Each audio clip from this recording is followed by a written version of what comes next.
Gentlemen, here are the starting lineups for tonight's game. First, introducing the Moscow Dynamo. At left wing, number 13, Sergei Yashin. At center, number 14, Sergei Svetlov. At right wing, number 22, Mikhail Varnakov. On defense, number 5, Vasily Pervukin.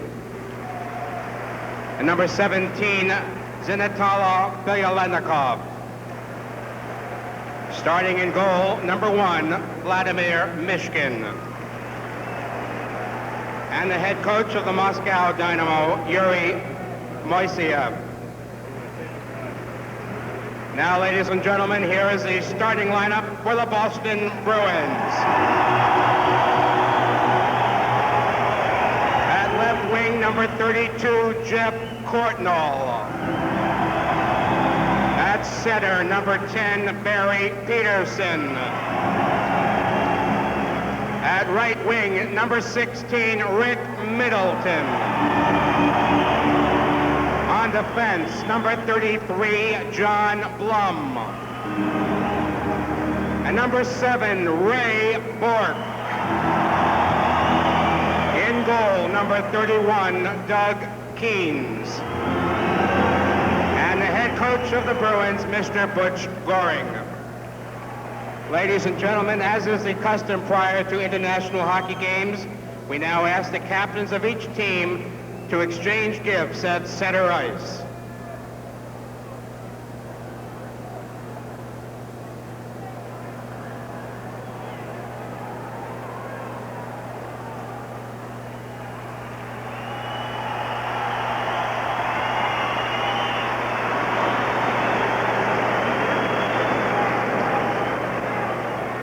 Ladies and gentlemen, we now invite you to rise and join with Mr. Rene Rancourt, accompanied at the organ by Mr. Ron Harry, in the playing and singing of the national anthems of the Soviet Union and the United States.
should be in for a great night at the Boston Garden as the Bruins line up against the Moscow Dynamo.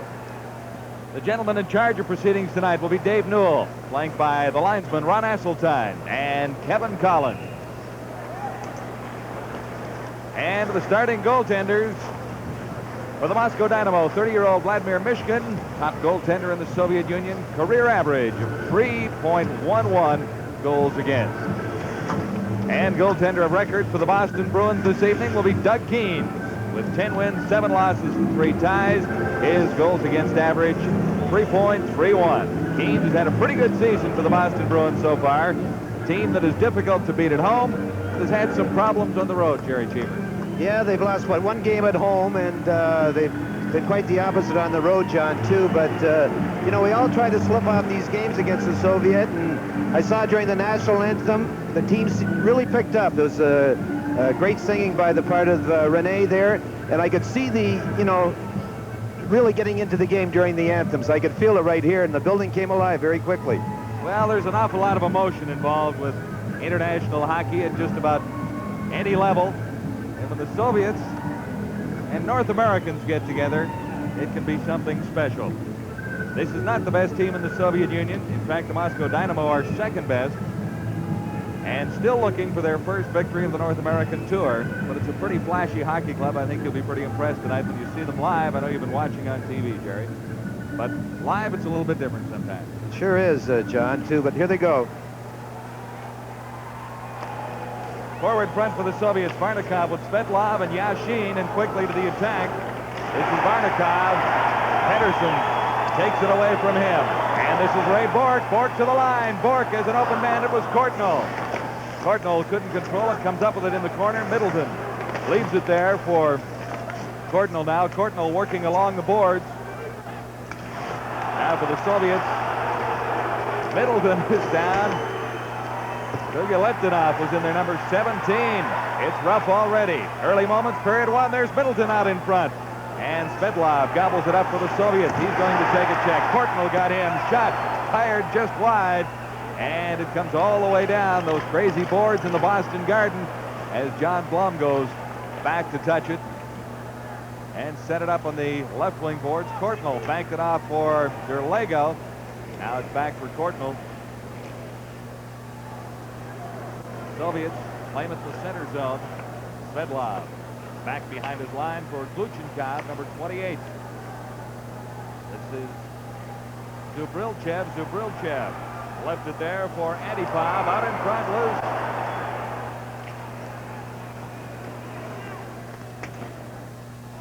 loose. Luzak for the Boston Bruins. Takes it off the glass. Pass ahead for Derlego. Derlego. Now crosses the line, man open, it's Crowder. Crowder going in. Mishkin the save. Back to the line. Shot fired, and Mishkin grabbed it out of the air. Let's take a look at this one. Max Tallene, a bullet drive. Mishkin. Well, Mishkin, they all have the fast gloves in the Soviet, and Mishkin made a tremendous save here on Tallene. Crowder beats the defenseman, goes in, elects to go around Mishkin. He gets his toe on it. Sees Tallene coming in, and he lets a rocket go here, and bang, it goes right in the glove. But I think the important part of this was that Bork set the tone in the first 10 seconds of the game. From a higher angle, Jerry, we'll give you the bird's eye view. Crowder makes a good shift. Mishkin gets a toe on it. Crowder retrieves the rebound. He sees that the Soviet defensive outfit is in sort of deep, and elects to pass it to Tallene, who makes a good shot, and Mishkin a good save. Stadium maintenance staff is tending to the ice surface just out in front of Michigan. Something has been tossed on the ice, and there are 4 members of the Garden staff out there tidying things up. It is not a full house, but an enthusiastic crowd. We mentioned the security at the top of the show. I don't know if you saw the guards holding onto the cables at the other end because security is very tight here. It is tight, but someone snuck in with some sort of a cherry bomb there, John, and it might not be a packed house here, but they are rapid. I was going to say, I don't know if bomb's the right word to use. I think. Well, a cherry bomb is okay. Face-off will be in the Soviet zone. Varianov with Skurduk out there, and Perudnov to the line, not out. Kept in that time by Nienhuis. Selvin, number 22, kept in the other side. For the Bruins, here come the Soviets. Varianov tried to get it ahead. Long shot, Keens to save. Good one that time. Akoikin.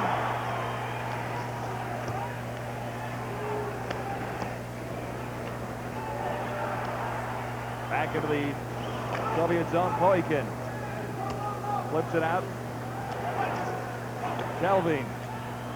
In for Dave Facine. Facine into the corner. Kasper comes up with it for the Bruins. Kasper. Lots of room. In behind the goal for Facine. This is Nienhuis now. Nienhuis to the side of the Soviet goal. And it's cleared around on the boards.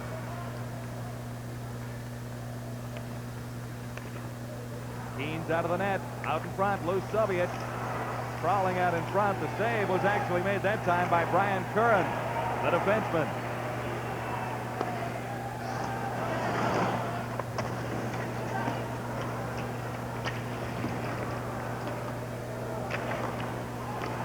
Orzbetsky left it there for Antipov. Crowder breaks it up. Now Nienhuis along the board. Orshevsky taken out, number 8. Bruins winding up. Mishkin down to cover up on a long shot that came out in front. Scoreless in the first. Pretty good action. Yeah, John, the Bruins haven't allowed the Soviets to get organized just yet. I'm sure that's their game plan here in this building.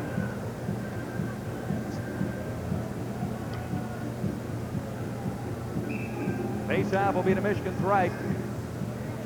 That's Yashin, 13 for the Soviets. Going against Reed. It goes in behind the Soviet goal. Gluchenkov.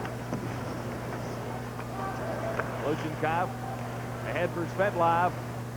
Now Gluchenkov once more back behind his line. Plays it back there for Piatanov. Yashin is checked. Gluchenkov starts out. Long pass on the right side. Barnikov couldn't control, and Crowder comes to the line and across. This is Crowder, man open out in front. Couldn't slip it through. That was Dave Reed. Soviets on the attack, led by Yashin to the Boston line. Out in front. Cleared across in front of the Boston goal, guarded by Doug Keens. Chance for Ray Bork. Here's Bork across the line, takes the shot. Blocked by Gluchenkov. Yashin once more. Ran into Middleton. Carried on. Didn't get a shot away. Flipped it into the corner. Keens had it taken away, but Bork covers up. Bluzak. Good stiff body check. Neutralized. Here's Middleton. In after it. Flipped it out in front. Pedersen couldn't get a stick on it. Courtnall takes a check along the board. That's Jeff Courtnall. Here's Middleton for the Bruins. Middleton in for Courtnall. Courtnall played it across. And Tallene couldn't keep it in. Number 27 goes back for it. He's paired up with George Bluzak, number 6 in the Boston defense. Middleton chopped at it. Got it out across the line. Here's Courtnall with Pedersen. Courtnall took the shot, comes back to Courtnall. He played it back for Middleton.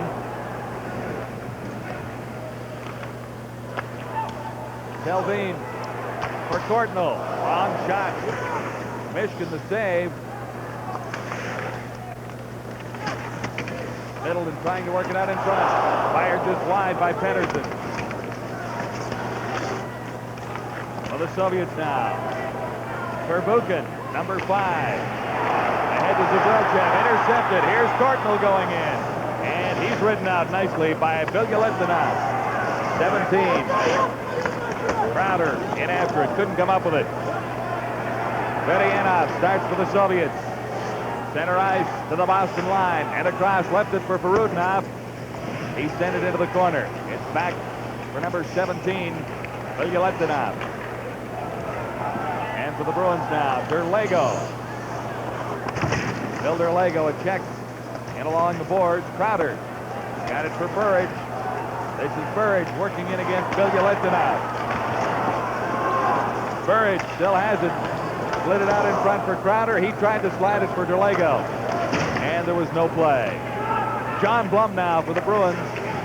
No score first period. Boston and the Moscow Dynamo. For the Soviets. Bedyanov, number 12. This is Bilyaletdinov.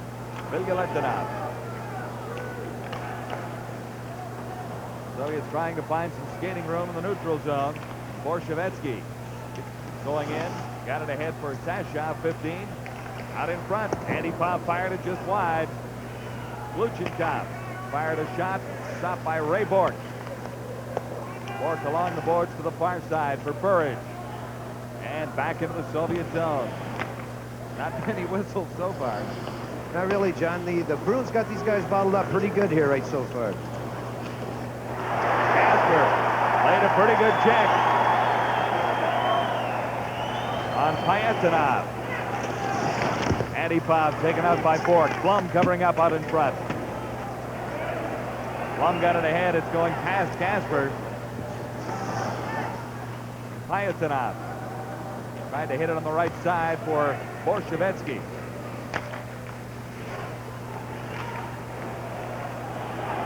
Passing, man open is Casper. Shot, Mishkin. Great save by Vladimir Mishkin. That keeps it scoreless with 12 minutes, 11 seconds to go in the opening period.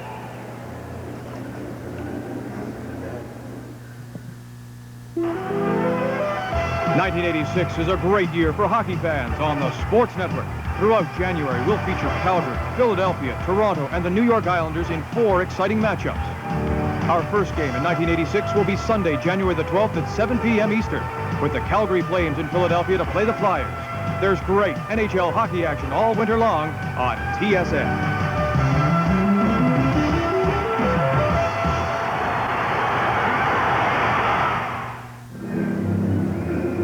The Boston Garden, let's look back to a big save by Mishkin, Jerry Cheevers. Well, Casper hesitates a little bit. Then he takes another stride, and once again he gets it up in the glove side of Mishkin. I know they want to shoot high, but from that angle, too, I think you got to get it down. But they got the right idea in Michigan. It's just they're a little too far out on him right now. Scoreless in the first. The Soviets have the big line out there now with Yashin, Varnikov, and Svetlov. This is Yashin. Checked by Nienhaus. Dave Kusin fires it in. Boshikov for the Soviets. Ahead for Yashin. Back pass. And over on the right side. Good opportunity for Svetlov going to center it out front. Couldn't get a pass away. Back to the line, to the point. Popian took a shot. It didn't make it through. This is Kluzak. Gord Kluzak for the Bruins. And his pass goes all the way down. Casper after it. Mishkin played it. Svetlov has a man open, getting set for the shot. Was Varnikov. He fired it wide of Keynes. Kept in by Yashin. Keynes misplayed it a little bit and had to cover up out in front. Lack of communication down there, possibly. Well, these boards are sometimes unpredictable, too, as you saw there. And Keynes reacted quite quickly. But he's played here before. He knows where the puck's going most of the time. You can likely sit at this vantage point, Jerry, and tell us exactly where it's going to bounce out to. Well, no, like I say, it's unpredictable here. Dougie goes to play it. Well, actually, Dougie himself misplayed it. That's why he had to freeze it. It wasn't the boards in that instance. Face off in the Boston zone. Soviets got it back to the line, but Bilyaletdinov couldn't keep it in. And that forces Antipov to go back for it. Bad pass. Crowder claimed it out in front. Couldn't get a shot away. Curran kept it in for the Bruins. Pass for Antipov. And he fell down trying to bring it in. Cleared to the central ice area again. Bilyaletdinov for the Soviets. Scoreless in the first at the Boston Garden. Moscow Dynamo and the Boston Bruins.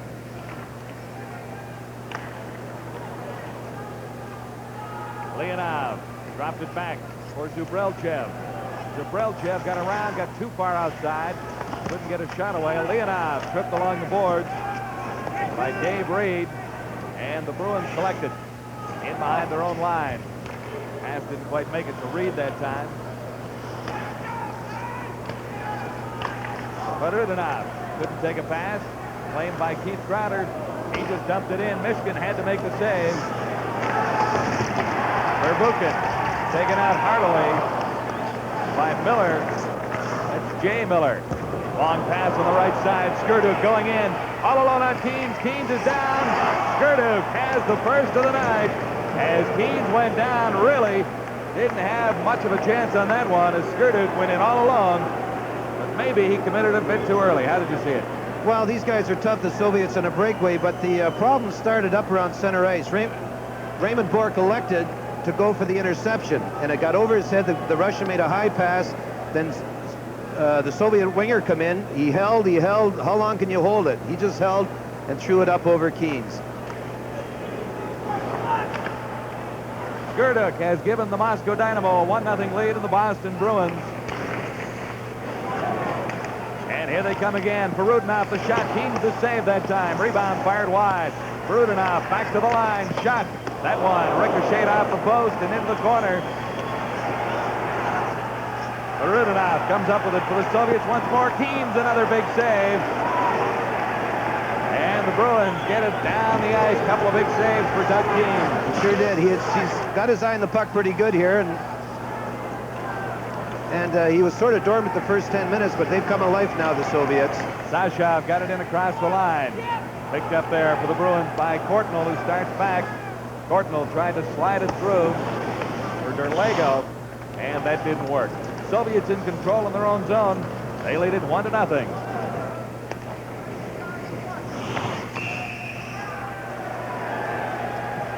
Long time between whistles in international hockey at times. With 8:56 to play, the Dynamo lead by 1.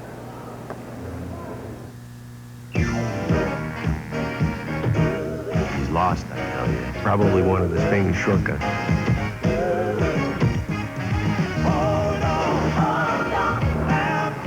You know, if you looked up lost in a dictionary, you'd find his picture. Look, he can handle it. He's got his four-wheel drive multi. You sure he's coming? Yeah, sure. You sure? I'm sure. I'm hungry. For four-wheel drive at the push of a button, the name is Nissan Multi. Hey, guys, I found this great shortcut. John Wells, along with Jerry Cheevers and Jim Van Horn, were at the old Boston Garden for the first major international hockey exhibition in some time. Back in 1979, the Bruins met the wings of the Soviet. Tonight, the Bruins meet the Moscow Dynamo. Michigan, big save right off the faceoff. Crowder lined that one up. Derlego got it out front. Burridge couldn't handle it. Kluzak played it over on the right side. Derlego comes back to play it. And it's back for Kluzak in the Boston zone.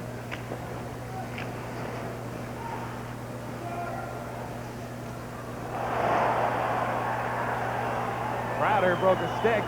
Andy Pob went down. No call.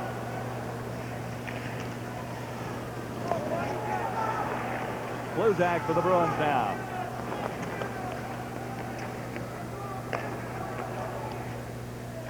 Matt Stalin. Stalin just dumps it in. Michigan makes a play.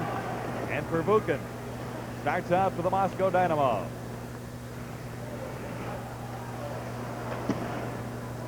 Bruins move into forecheck. Verbuchen forced to toss it away, and Pacine comes to pick it up. Now Teldin. This is Yashin for the Soviets. Ahead for Barnikov, 22. And he's ridden out by Nienhaus, 38 for the Bruins. This is Craig Nienhaus with the scene. Now Curran, back to Nienhaus. Soviets back checking. Svetlov can't get it out, winding up with a shot. It trickled through. That time off the stick of Teldin. Michael Teldin, number 22. Well, Michigan makes the save, an easier one than several. We'll remind you that more international hockey comes your way on the Sports Network when we conclude this series. The Moscow Dynamo against the Buffalo Sabres. That's coming up Wednesday. Start time 7:30 Eastern. will get back to the regular season in the National Hockey League on the 12th of January, a Sunday night, 7 o'clock Eastern Time, for the Calgary Flames and the Philadelphia Flyers, live from the Spectrum in Philadelphia. And Mr. Cheevers, you'll be along on both occasions. Well, John, the last time they were in the end here, the Bruins won the draw. I got myself saying we, I shouldn't. And it resulted in a great shot by Crowder and again by Bork. Good opportunity for the Bruins there with Middleton parked on the doorstep.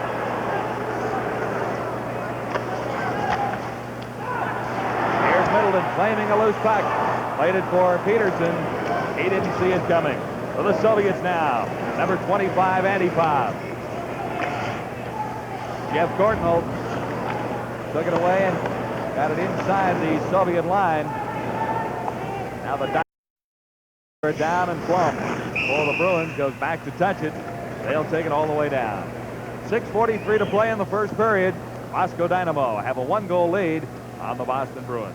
Well, John, the last two scoring opportunities the Bruins got was due directly to the face-off, being won by the face-off. Derlago won one and Peterson won one, and they have two good scoring opportunities. It goes back to Bork eventually. He makes a shot, and Michigan again makes the save. But it was due to winning face-offs in their end, which they won again, but weren't properly placed. Up and over the boards, out of play, so the face-off will be just outside the Soviet line this time. Outside of the goal and maybe a minute after that goal, the Bruins have contained the Soviets pretty good, I think. And they gambled and lost on the goal too, but they played a pretty strong period, the Bruins.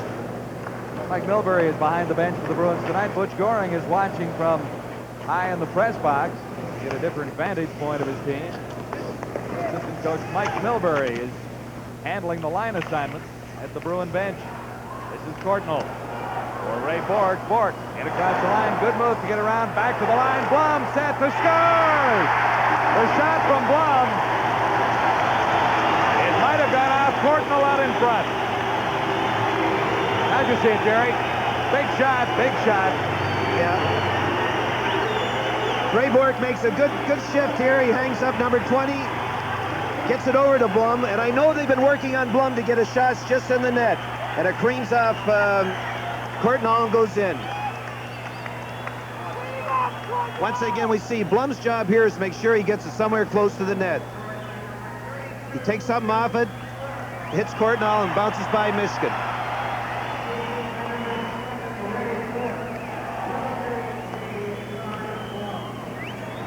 The assist to Blum and to Ray Bork, and it's even at 1. Here at the Boston Garden, good play by Kluzak to keep it in at the line. Here's Crowder. He lost it. Antipov sends away Borsavetsky. Number 8. He can't get around Tallene.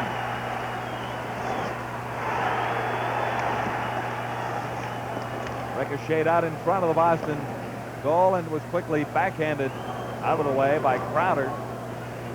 And for the Soviets now, Perbukin, number 5. Perbukin cleared it into the Boston zone. Borsavetsky, number 8, after it. Couldn't control it. And the Bruins will be called for icing as they take it all the way down. John, I think this is going to be the first or second maybe face-off in the Bruins' end. So you know when you don't have many face-offs in your end, you're getting the better part of the play. And I think this is just their second face-off in the Bruins' end for the Soviet.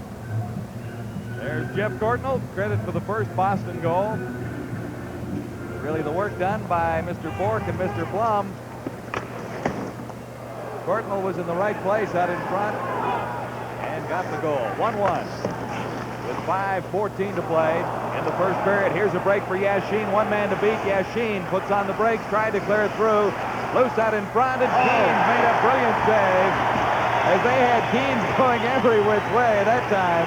The Soviets had a couple of chances, but Keens came up with a big stop. There were opportunities out in front.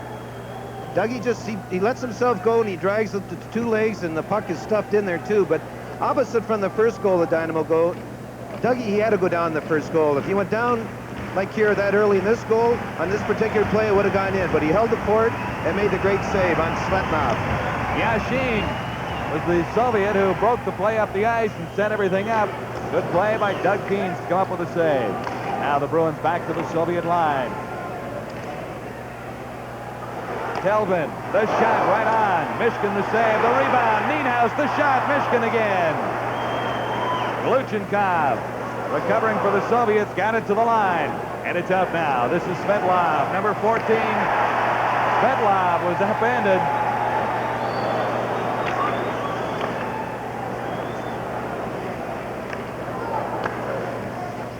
Gluchenkov back for Svetlov. He can't play it off the boards.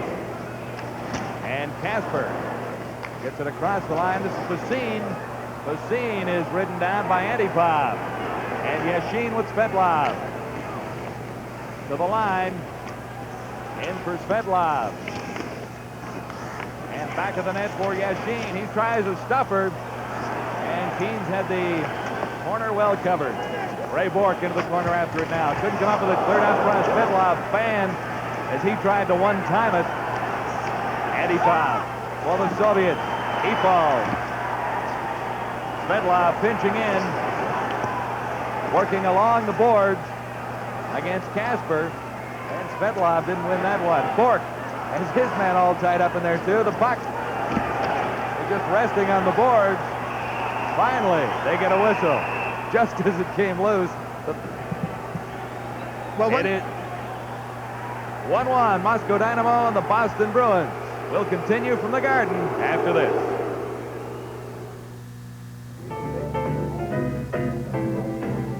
Something before dinner, sir. I'd like half a bottle of Golden. A half bottle, sir? Of Molson Golden. Howard, you won't believe this, but there's some weirdo over there who wants a half bottle of Golden. And this gentleman would like the other half. Sir, would you like the top half or the bottom half? You're smooth, son. Smooth as golden. Well, we talk about stone faces in the National Hockey League at times. When you look at that Soviet bench, Jerry, there's a lot of stone faces over there. There's not much emotion there, that's for sure, too. They must have it in their bodies somewhere. I don't know when it comes out, but it's certainly not in games like this. Head coach is Yuri Moiseev. We'll have the face-off in the Bruin zone. And from the face-off, Bolshakov keeps it in at the line. Tallinn, 27. Tried to get it out. Didn't. Now Pedersen carries it out across the line. Soviets back checking.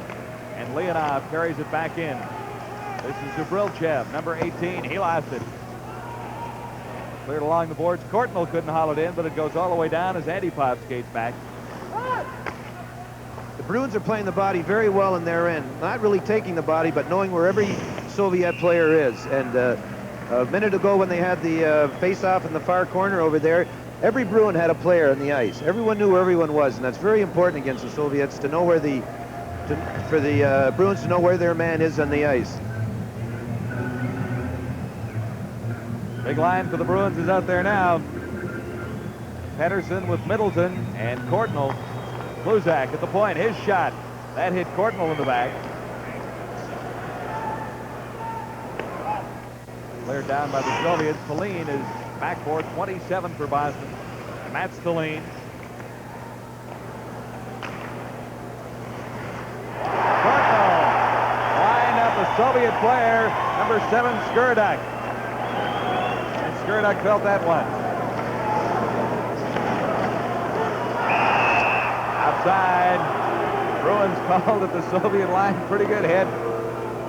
Here comes the hit up, Courtnall's hit on the Soviet player, too, but it was a good straight hit, body to body, and Courtnall won that battle right there. Jeff Courtnall has come on to play very well for the Bruins lately. He was in limbo there for a while, didn't know which way he was going to go, but through injury, he got a chance to play, and he's really taken advantage of it. He's playing very good hockey for the Bruins right now.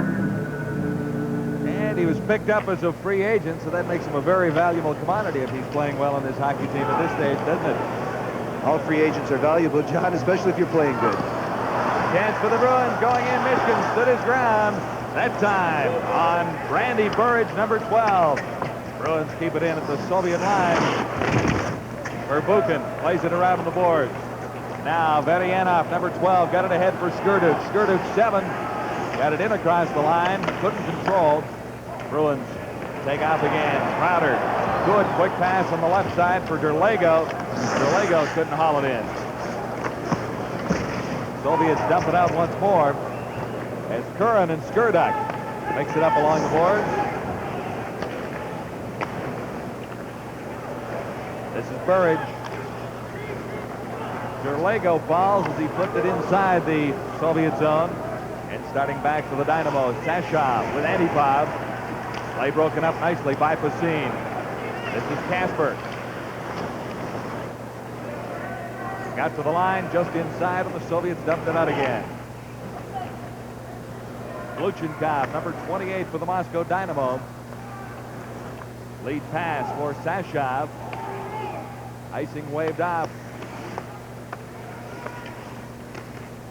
Bork tried to feed it through for Casper. Into the final minute of play in the period as Borshevetsky, number 8 for the Soviets, takes a big hit. Nienhaus ran him in. Here's Nienhaus for Pasine. Back to the line for Blum. Pasine couldn't get a shot away, and Blum just dumped it into the corner. That's Casper with it. And the Bruins hang on for a face-off in the Soviet zone. A great hit. A great hit by Nienhaus here coming up. You'll see Nienhaus hit the Soviet player. He's at full speed. He takes him right in the boards, and that hurts sometimes, John.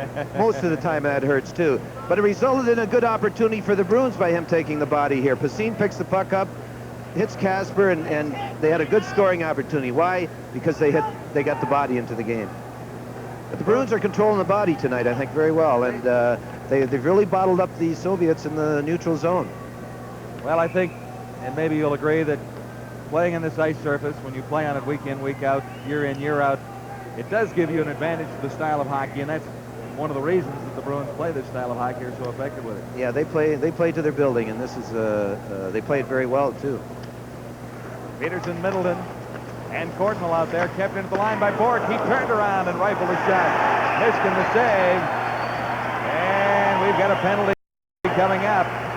It'll go against the Soviets. Middleton was hauled down. Once again, John, this all developed from the Bruins winning the draw on the Soviet end. They've won, I'd say they've won 9 out of 10 draws in there, and they've resulted in a scoring opportunity, and in this case, a penalty to the Soviets. That's the first penalty of the hockey game. Poyen is off. Evgeny Poyen.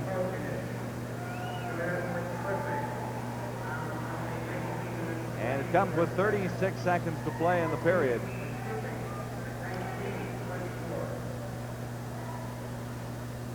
So Peterson is out there with Middleton and Courtnall. Points patrolled by Kluzak and Bork on the power play. And that's the first penalty of the hockey game. This is Ray Bork feeding it in for Middleton. Middleton back for Kluzak. In for Middleton again. Out into the slot. And maybe one pass too many as the Soviets break out. This is Yashin. Yashin tried to get around Kluzak, and he was upended. 19 seconds left in the first period, and Keynes goes down on a puck. A little miscommunication down there behind the Bruin goal. Well, we had mentioned communication early. We thought it was the boards the first time, but it seems there is a communication back there near the Bruin net. I always like to see the goaltender be a chatterer, a guy that talked a lot. You don't have too many. That wasn't your style, was it? You didn't probably too much. I talk too much, but on the ice, and there's nothing wrong with talking. You know, when you can help your defense out, that's what you should be doing. Yashin, Varnikov, and Svetlov out there for the Soviets. They are a man short. Bruins on the power play for 13 seconds left in this period. Yashin slipped around behind the net. Didn't really get a good opportunity, but the Bruins were a little careless. This is Courtnall. And Yashin touches it as the siren sounds to end period 1. Well, John, I thought the Bruins controlled most of the play that period, and they won all the draws in the Soviet end. They knew where their man was in the Bruin end and played a very good brand of hockey. The goal the Soviets got was a mistake on Bork's part. He elected to gamble to intercept the pass. He missed it. The Soviet player had Keynes at his mercy, and that was really the only flaw. And after that, the Soviets picked up for about a minute or two. They had a couple shots on Keynes too, but I thought the Bruins had a very good period. They had a good game plan. They executed it well. They took the body when it was available. They won the important draws, and I thought it was their period, really. I enjoyed the first period, and it deadlocked at 1. The Moscow Dynamo and the Boston Bruins. Lots more ahead. We'll get to our first intermission in just a moment.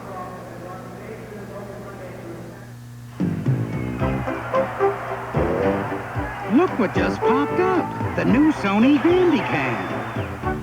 A video camera recorder so tiny, it fits in one hand. To capture every move and hear every sound.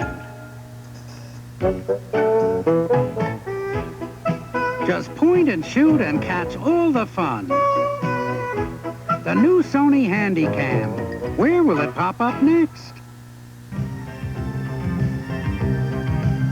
It's a tie hockey game here at the Boston Garden. The Dynamo and the Bruins at 1 after 20 minutes of play. We're pleased to welcome assistant coach Mike Milbury as our first intermission guest.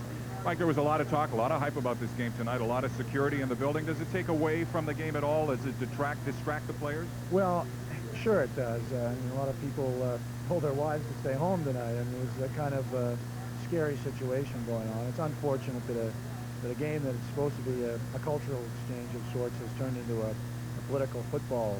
And anyway, we're here, and it's a heck of a hockey game after 20 minutes. It started out as a very good first period. The Bruins dominated early, and then all of a sudden the Dynamo got that first goal, and they seemed to wake up. Well, they sure did, and that's what you have to be careful of. Anytime you give this club or any Russian team, it seems, a 2-on-1 or a breakaway opportunity, they make good on it. They very selective about when they shoot the puck, but when they get the good opportunity, they usually cash in. Well, there was a lot of talk about this series before it started, Michael. From a player standpoint, you've only been an assistant coach since your first season. From a player standpoint, how do the players look at this type of a series? Well, I was very pleasantly surprised to see the way our people reacted tonight. Generally, it is one of resentment that they shouldn't have to play an extra game in the middle of a very long, arduous schedule. But tonight, Raymond Bork particularly said, you know, you guys aren't going to get the chance. All of you guys won't get the chance to play the Russians that often, or maybe ever.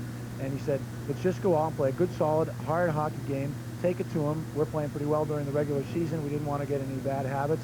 And everybody seems to have responded to that. What about from a coaching standpoint? How do the coaches feel about a game tonight? Because in the Adams division, let's face it, you're in tough. 3 points out of first place with Montreal and Quebec, and Hartford's right behind you as well. Of course, the worry is injury. You don't want to lose a player. We've already had a tough time this year to losing Simmer and Linseman for long stretches of time, and you didn't want to see an injury. On the other hand, I don't make the decisions as to whether we play or not, so we're given something and we're going to show up and play a hard hockey game. That's been my approach, and one of the things I've tried to do tonight is get away from the wood chopper's ball that usually takes place in a Russian North American game. I think the guys have done a good job of taking the body without getting any penalties. You don't want to go too far away from your game plan, though, because it's been successful for you here. You only lost 1 game this year. That's right. Well, we emphasize the fact that we can't prepare in any special way for this team. We don't see them that often. We don't send anybody out to pre-scout them. So stick to the fundamentals. Do what you normally do in a game in the Boston Garden, and they're good enough to win a game playing that way. How does Mike Milbury, the coach, feel this year? Well, it's a little different. I had my days where I was scratching my head and wondering whether I should be on the ice again, but then I started to get that paunch around the middle, and I knew I was better off being on the bench.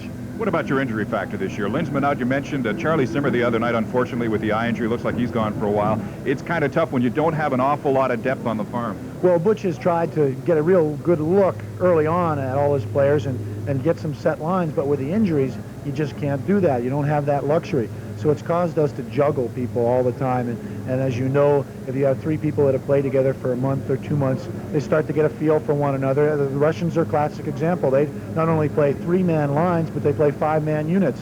And they practice together, and they actually have basketball games with the same 5 guys, play all the time together. And we don't have that, so that disruption causes some problems. But we'll live with the injuries. We'll get past them. We have in the past, and something you just have to go on from day to day. Michael, thanks for taking the time. Good luck the rest of the game. Thank you. Michael Milbury, assistant coach of the Boston Bruins, taking time to chat after the first period of play. We'll take a break, go back to Toronto for a sports break with Vic Rotter, and have more from Boston right after this.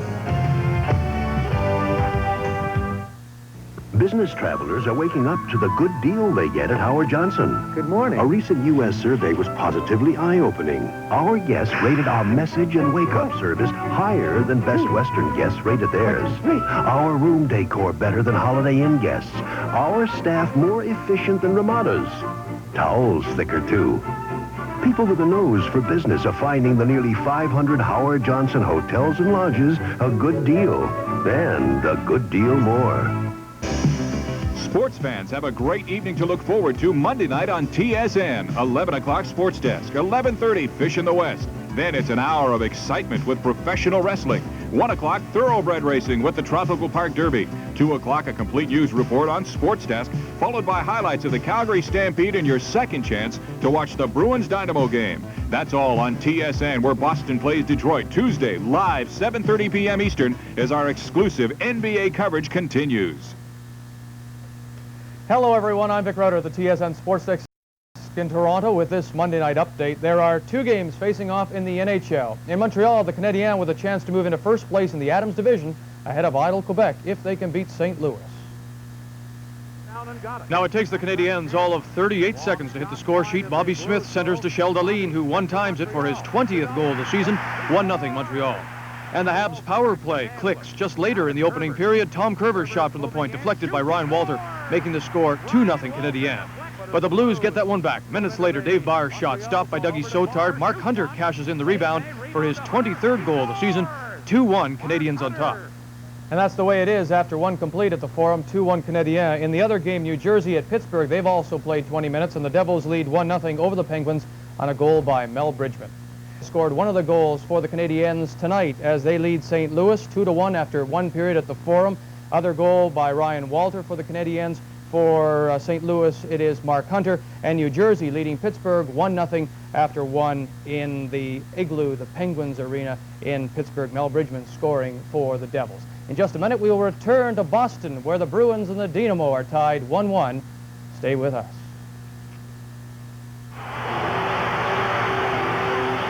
Did you know that Wayne Gretzky's back? That's right, Wayne Gretzky's back on the front cover of the #1 book about hockey, the NHL's official guide and record book. It's the book that everyone in hockey is talking about. It has the quiz questions, statistics, the photos, the draft choices, and the player information about every NHLer from 1900 to 1986. If you or someone on your gift list enjoys hockey, then the NHL's own official guide and record book is for you. You can get your copy of the NHL guide at any NHL game, wherever books are sold, or by phoning this toll-free number, 1-800-268-1121. That's 1-800-268-1121 to order your NHL guide today.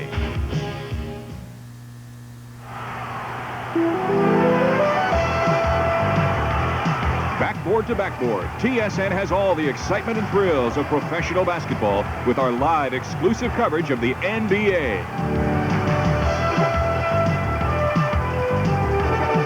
Tuesday, January 7th, the Boston Celtics take on the Detroit Pistons. All the exciting live action starts at 7:30 p.m. Eastern.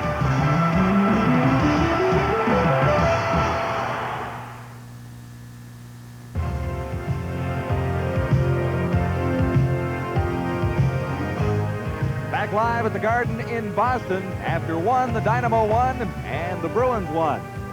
And I thought Jerry Chambers overall a pretty good first period of hockey. End-to-end, lots of excitement, some pretty good hitting.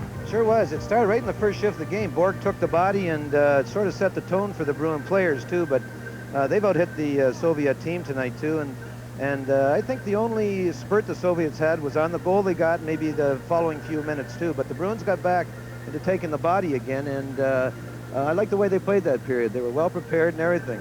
Here we're going into the first goal here, John, and Varyanov makes a lateral almost, and Bork elects to intercept it, and he missed it. And Skurduk goes down off the wing, and I think at this time we can't see, but Keynes is probably playing him properly, or else he would have shot. And he's out on him like we can see, and he holds. Blum just failed to reach him. He holds, and bang, they get it up pretty quick, the Soviet, and he just put it up there right off the post. It was Yeah, he may, you know, they're great goal scorers, the Soviet, and that was a lot of guys missed those goals, but this particular guy didn't. So Keynes played it as well as he possibly could. He waited for a little help, really. Yeah, he was out on him. He waited. He gave Blum enough time to come back to get him, but the Soviet was just a little too quick for him, I guess. Pretty play, too, on the first Boston goal, set up initially by Ray Bork. Well, this is a classic playing the stick, playing the puck instead of the body. You see Bork here. He'll go down the left side. And the Soviet player, number 20, he comes, instead of taking Raymond's body, he goes for the puck. He beats him.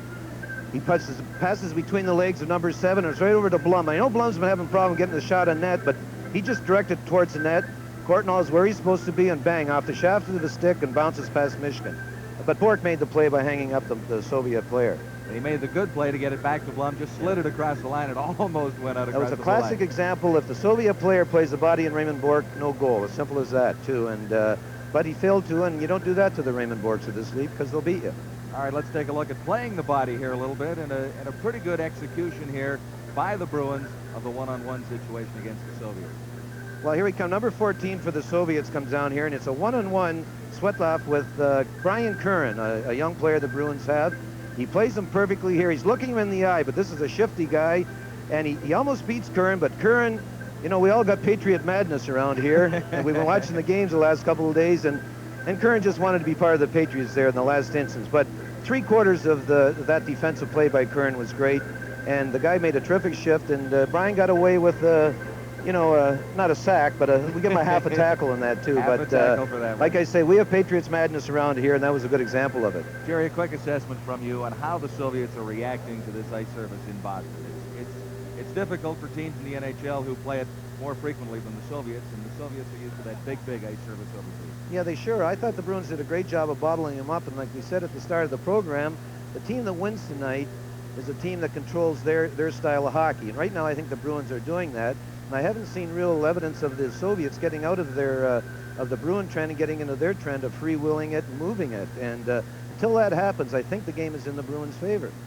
Well, if we've got 2 periods ahead from what we've seen so far tonight, we've got a great hockey game for you here at the Garden in Boston. The Bruins and the Dynamo are even after 1, and we'll be back for the second period face-off just a matter of a few seconds from now. You're with the NHL Soviet Series on the Sports Network, TSN.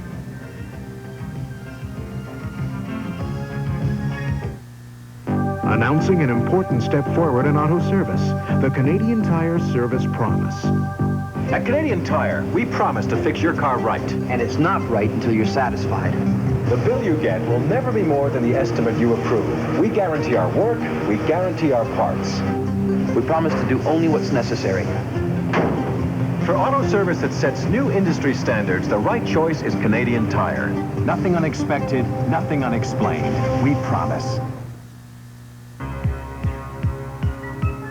Tuesday night on the Sports Network. 6:30, John Wells returns with the first edition of Sports Page in 1986. Live at 7:30, Boston battles Detroit on great NBA action. At 11 and 2, the late evening news wrap-up on Sports Desk. That's all on TSN, where the Sabres play the Dynamo Wednesday, 7:30 p.m. Eastern on exciting NHL Soviet hockey action.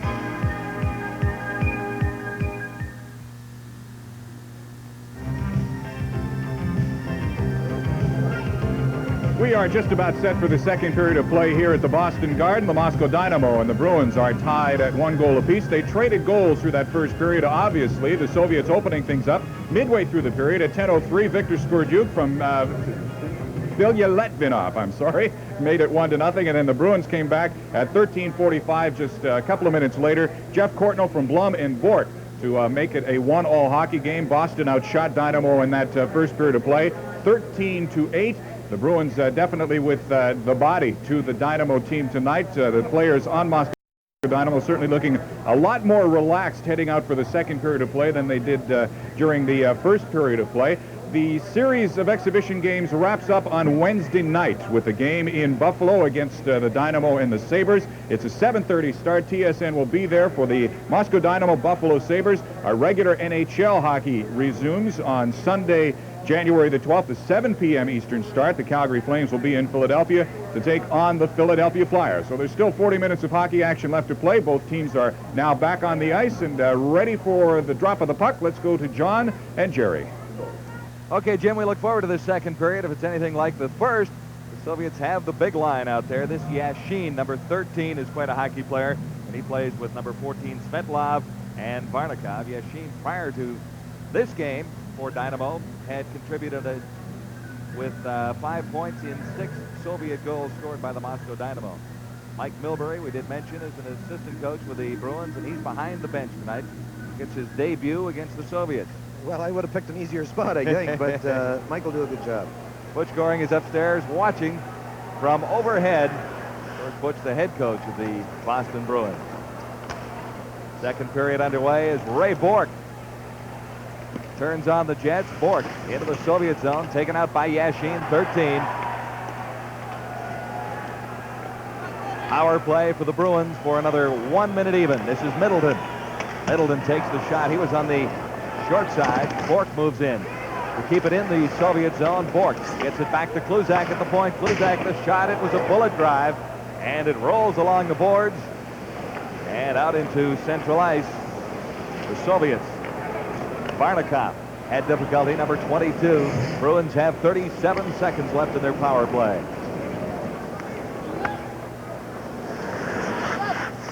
Doug Keen's around behind the net for Kluzak. Kluzak played it ahead on the right side boards for Derlego, and the Soviets tip it in across the Boston line. Offside, the faceoff will come just out. Well, goaltender Keen's there. He seems to be having some problem, like we mentioned in the first period, with it seems to be Gordy Kluzak all the time. I know they might have an argument somewhere along the line, and they're not talking to each other, too, but they better start communicating. Probably the Soviets are going to take advantage of a miscue back there.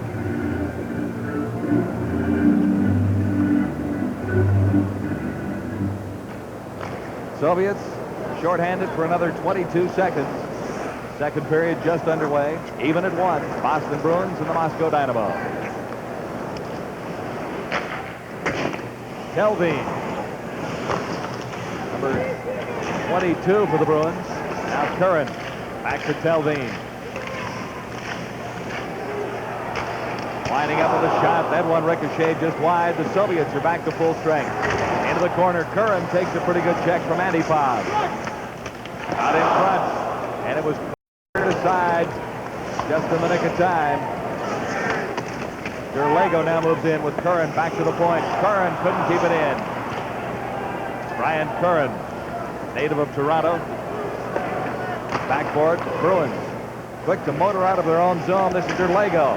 Across the line, Derlego lost it. Into the corner. Tried to backhand it out front for Burridge. Burridge to the boards for it now.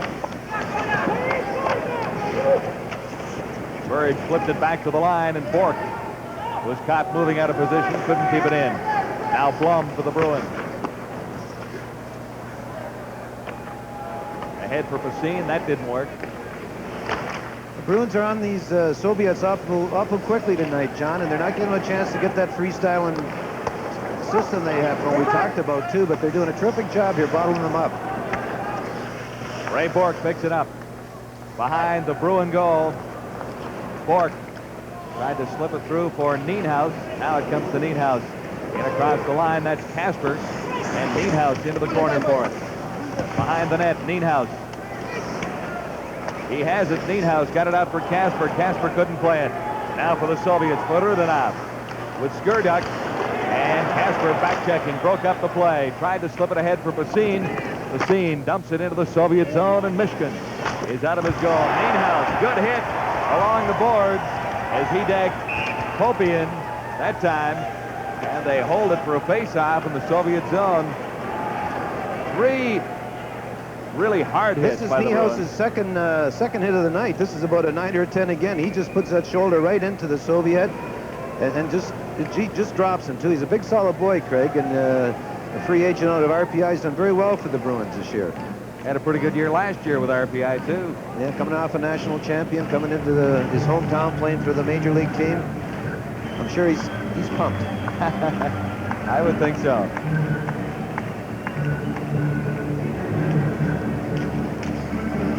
Antipov at center ice for the Soviets. Couldn't get the draw that time. Miller backhanded one. It was a weak shot, but almost trickled through to Mishkin.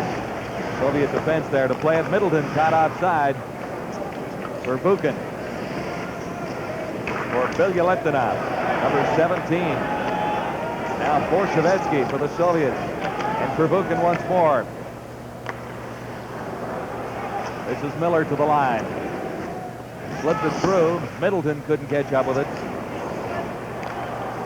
Soviets make a 2-on-1 out of this one. Antipov has a man open. Borshevetsky and Keynes. A brilliant save by Doug Keynes on a wide open Nikolai Borshevetsky.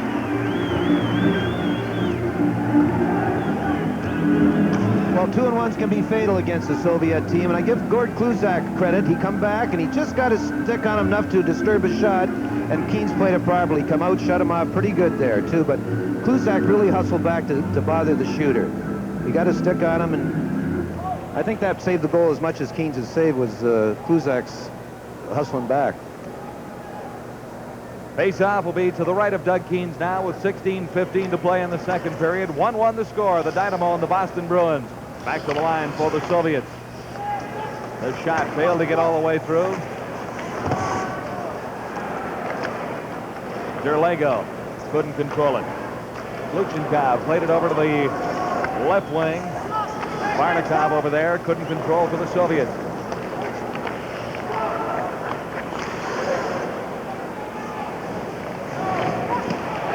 Delvine got it in across the line. The shot, Mishkin the save. And there's a Bruin in on top of Mishkin in the Soviet goal. That's Jeff Burridge, number 12. Soviets on the offense now. Varnikov, 22, ridden out. And a penalty being signaled. It is a 1-1 hockey game and lots of hard hitting and lots of excitement here at the Garden in Boston tonight. This is the NHL 85-86 series with the Soviet Union.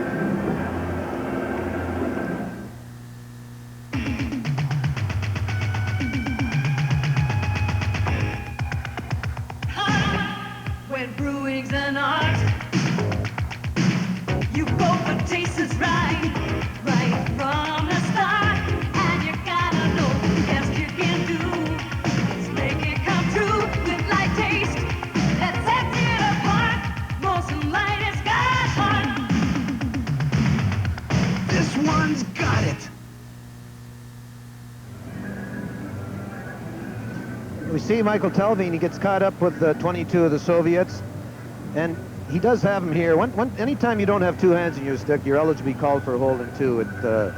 I think that was a legitimate call, and we're going to see the first Soviet power play 25 minutes into the game now. Delvin for holding, 4:34, face-off in the Boston zone. That's Ray Bork after it. Quickly rattled it off the board. Middleton tried to flick it out. Soviets have what they want, control in the zone. In around behind the net.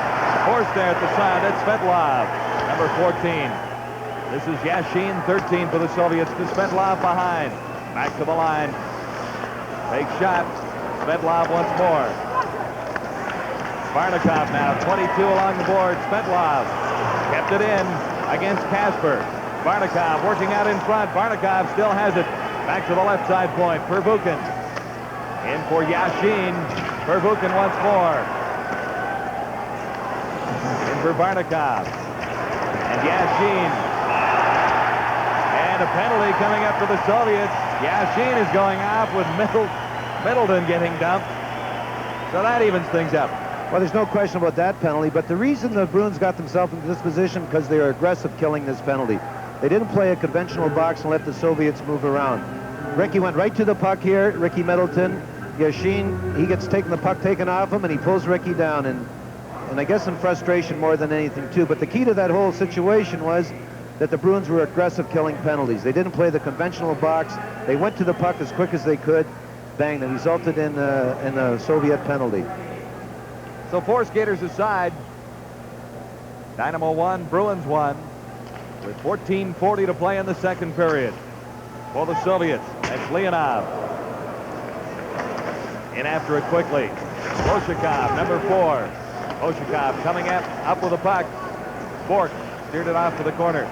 Now Zabrilchev has it. Number 18, Zabrilchev working out in front. Keynes has saved. Zabrilchev claimed the rebound.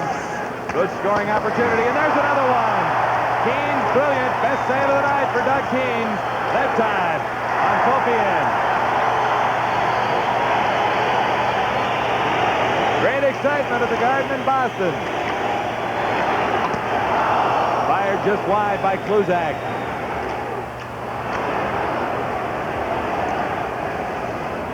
Pedersen can't get to it in neutral territory. Now Celine does. Got it to the line and across. Here's Zubrilchev. Number 18, Kluzak. Rode him off to both skaters. Ball to the ice as Jeff Courtnall picks it up for the Bruins. For Peterson, back for Courtnall. He couldn't control it. And after it, Payatinov. Now Skurduk along the boards, working against Pasine. But an enormous save by Doug Keynes has kept it even in Boston. Keynes made a great save in the play, John, too. He read it perfectly. I think he was the only Bruin on the ice that read that play, too, but he saw the Soviet defenseman come in and slid across and got, I think he got both legs on his right. Here comes now, this guy has read it.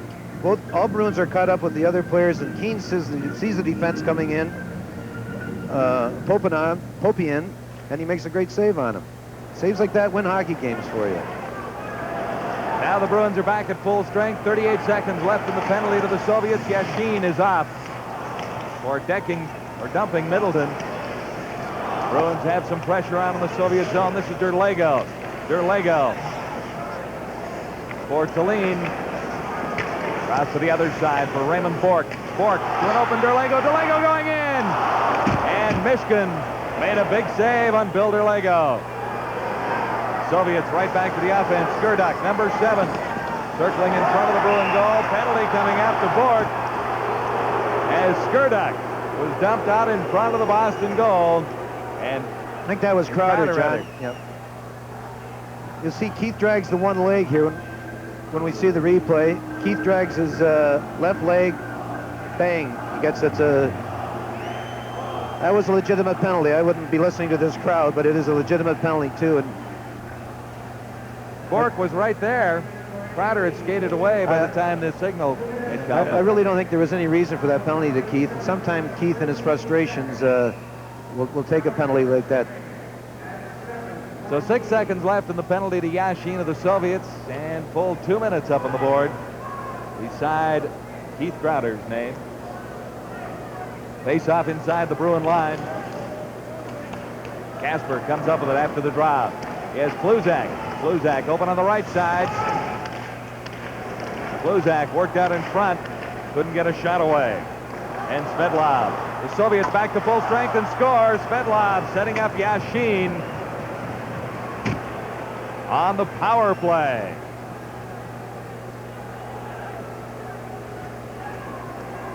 First power play goal for the Dynamo in 3 games. Here's a look.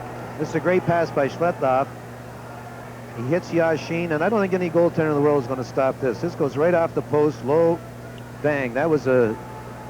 Dougie shouldn't hang his head in that one. That was a tremendous shot, a good passing play, and you don't give Soviets time to shoot like that because it's in the net most of the time. 2-1 for the Dynamo, leading the Boston Bruins. And Crowder is back on the ice. Bruins back to full strength.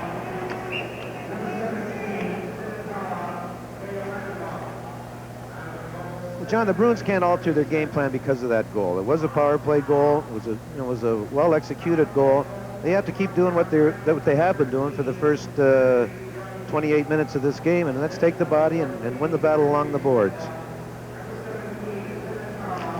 Face-off in the neutral zone. Yashin is out there for the face-off for the Soviets. That's the big line. Yashin, Svetlov, and Varnikov.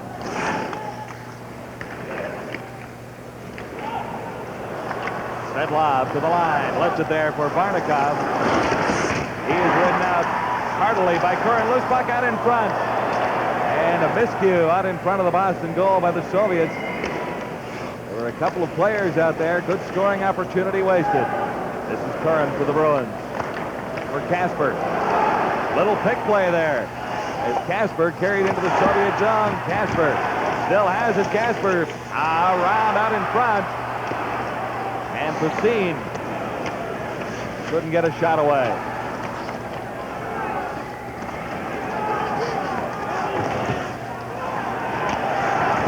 Verbuchen cleared it down for the Soviets. Bork is back for it. Over on the right side. This is Builder Lego. And this is Ray Bork. Bork, a good move. Couldn't get across the line, controlling the puck. Nienhuis working along the boards. And the Soviets to the attack again. Antipod to the line. The shot, the save by Doug Keane. Crowder for the Bruins. Over on the left side for Nienhuis. Nienhuis chipped it into the Soviet zone. Quickly, it's out to neutral territory. Well, the Bruins, they're trying to take the body, but the Soviets won't let them just about now. Offside, offside. Good call. Good call, Coach. 10:34 to play in the second period. The Dynamo lead the Boston Bruins by a goal. It's our taste you'll always remember. At Kentucky Fried Chicken, it's our taste that makes us famous. We alone have the Colonel's secret recipe of 11 herbs and spices. And we use only the finest, freshest ingredients to bring you a taste like no other chicken. It's our taste that makes us famous. It's our taste when you're having fun. It's our taste that makes us famous. It's our taste.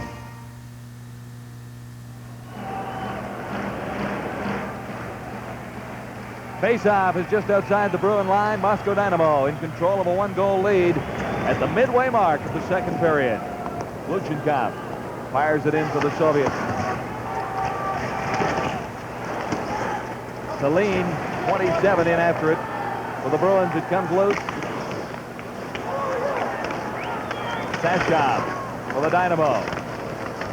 Working against Celine. Now for Jay Miller. Miller goes to the right side. Kluzak. Kluzak couldn't come up with it.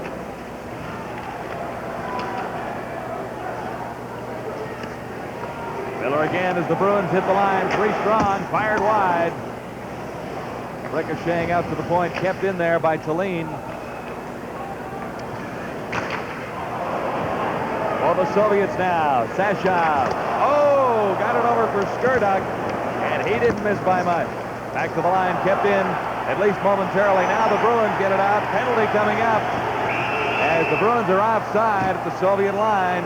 A little anxious there, but the penalty is going to the Soviets. Little hook out there, Jerry. Well, there's no doubt about that. That was a hook. But the play developed when the Soviets missed a goal in 3-on-2. It was they got the three Soviet forwards got cut up the ice, and the last man that just had to hooked him, or it would have been a 3-on-1 for the Bruins too. Kobe in for hooking 10-20.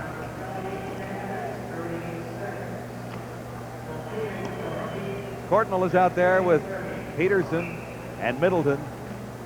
Bork, number 7, and Tallene, or rather 22, Telvin, the defense for the Boston Bruins. Telvin's had a terrific year for the Bruins, especially on the power play too. With him and Bork back there, they're very dangerous once they get set up in the opposing team's end.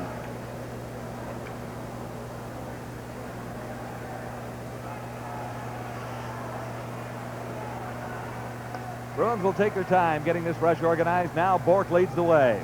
He has Middleton at center ice. Bork just dumps it in. Middleton in after it now. Telvin. This is Courtnall.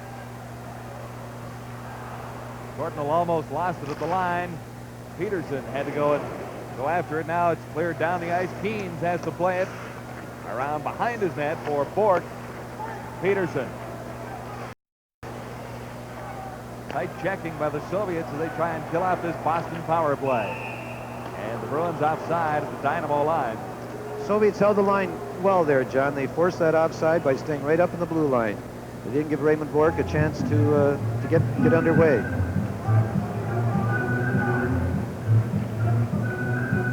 See Ray Bork now, he's trying the shield. 3 of the Bruins have the shield on their helmets for the first time tonight. Raymond Bork, Barry Peterson, and Steve Casper. And It's a result of Charlie Simmer's near tragic injury the other day, which Charlie's going to be all right in 3 or 4 weeks. Apparently 3 weeks, and the prognosis is good for Charlie Zimmer, but he'll be in hospital a little while after suffering what looked like a much more serious eye injury. All eye injuries are serious, but what looked like a terribly serious injury against Buffalo the other night here in Boston.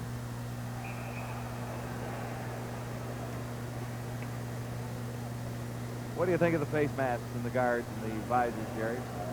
Well, I'm from the old school, you know, and I think it sometimes dictates that you could use your stick up high. And but if a player feels comfortable with it on, so be it. And I'm not so sure I'd try one, but I like the protection aspect of it, but I find that some of the, watching the junior tournament last week, some of the players with the cages on were almost leading with their heads. It becomes almost a football helmet in some situations.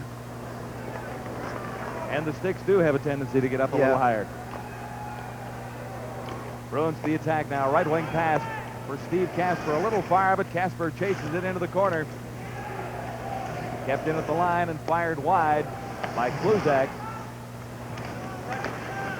Bruins still on a power play for the next 26 seconds. Bork the shot. Michigan the save. They score the rebound. Casper was there to tie it up. 2-2.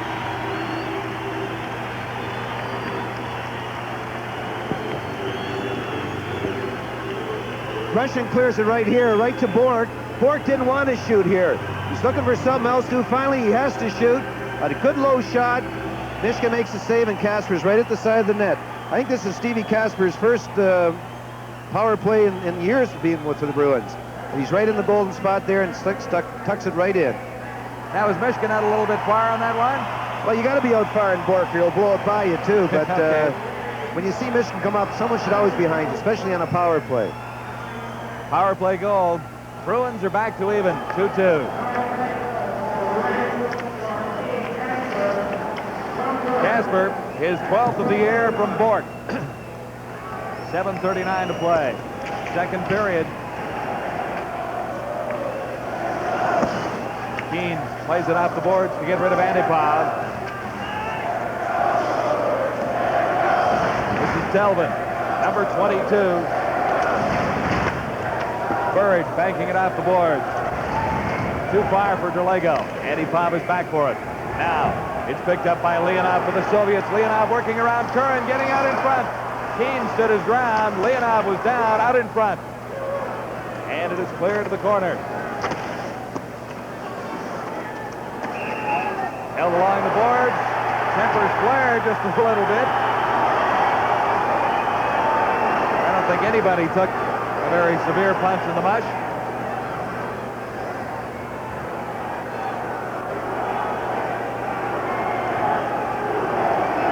Referee in charge of proceedings tonight is Dave Newell. And let's look back to how it began. The Soviet takes little Randy Burridge into the boards. Derlego pushes the Soviet back to Burridge, and he comes out throwing a left there at the Soviet. I don't know who won this fight, but there's a lot of head grabbing and slapping going on there. That wasn't a fight. NBA basketball coming up on TSN. Boston at Detroit, Tuesday, January 7th at 7:30 Eastern. Be with us for the NBA on TSN. Really, Jerry, that's not really much developed down here. Well, maybe to the Soviets considered of a fight, but not to the National Hockey League players. First of all, the faceoff should be out of their zone. All 5 Soviets got into the... You'd be out arguing that one right now. Oh, I would be. Peterson with Cordnell and Middleton out there. Good drive for the Bruins as Kluzak skates up ice, dumps it in. Back for it. Moshikov. He takes a big hit. That was Cordnell on Moshikov. And this is Cordnell after it again. Moshikov tried to return the favor, but with not quite the velocity. Middleton moves in. The shot. Michigan the save. Cordnell working around. He scores!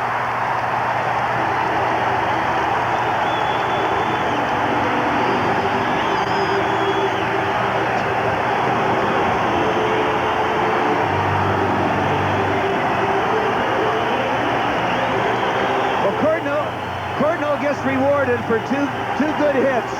He holds on to the puck, comes in front, just slides it under Mishkin too. But he's being rewarded because he took the body the shift before. The Soviet knew that he was going to take the body when he come in that time. He backed off. Courtnall comes up with the puck and stuffs it under Mishkin. People in Victoria will be very happy for Jeff Courtnall. He's got 2 goals tonight, and he wanted to say hello to his folks out there. Well, that's a pretty good way to get their attention. Yeah, he's got their attention. That's the easy way for us.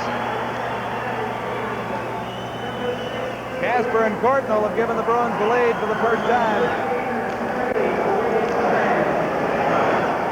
Here are the Soviets. Borshevetsky played it back behind his line. This is Pervukin, number 5. And it's called offside at the Moscow Dynamo blue line. Pretty good action, good hitting. Courtnall, a pretty good hit behind the net. You mentioned that on Pervukin. Pervukin came back 2 seconds later and tried to return the favor, but it really didn't have the impact that Courtnall's hit had. Well, like I said, he was rewarded for a good hit. 3-2 the Bruins lead the Dynamo with 6:09 to play in the second period.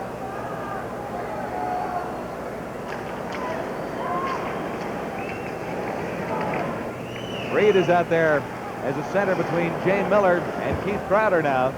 That's Dave Reed. And this is Antipov for the Soviets.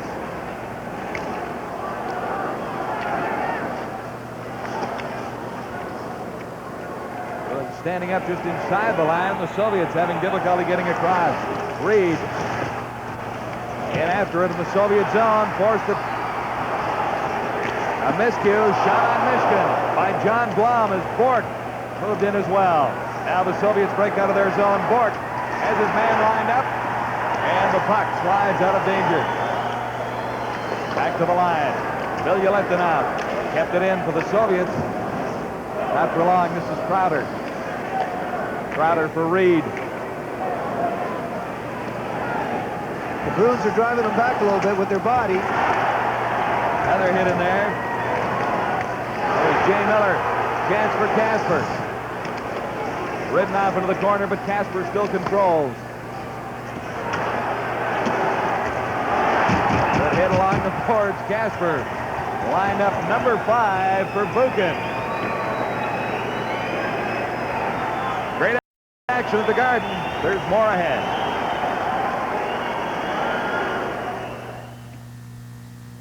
The breakthrough in electric heaters is here. Developed by General Electric Housewares, now a vital part of the new Black & Decker.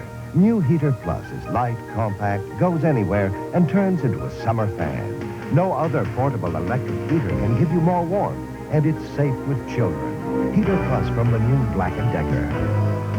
We've brought the best together to serve you even better.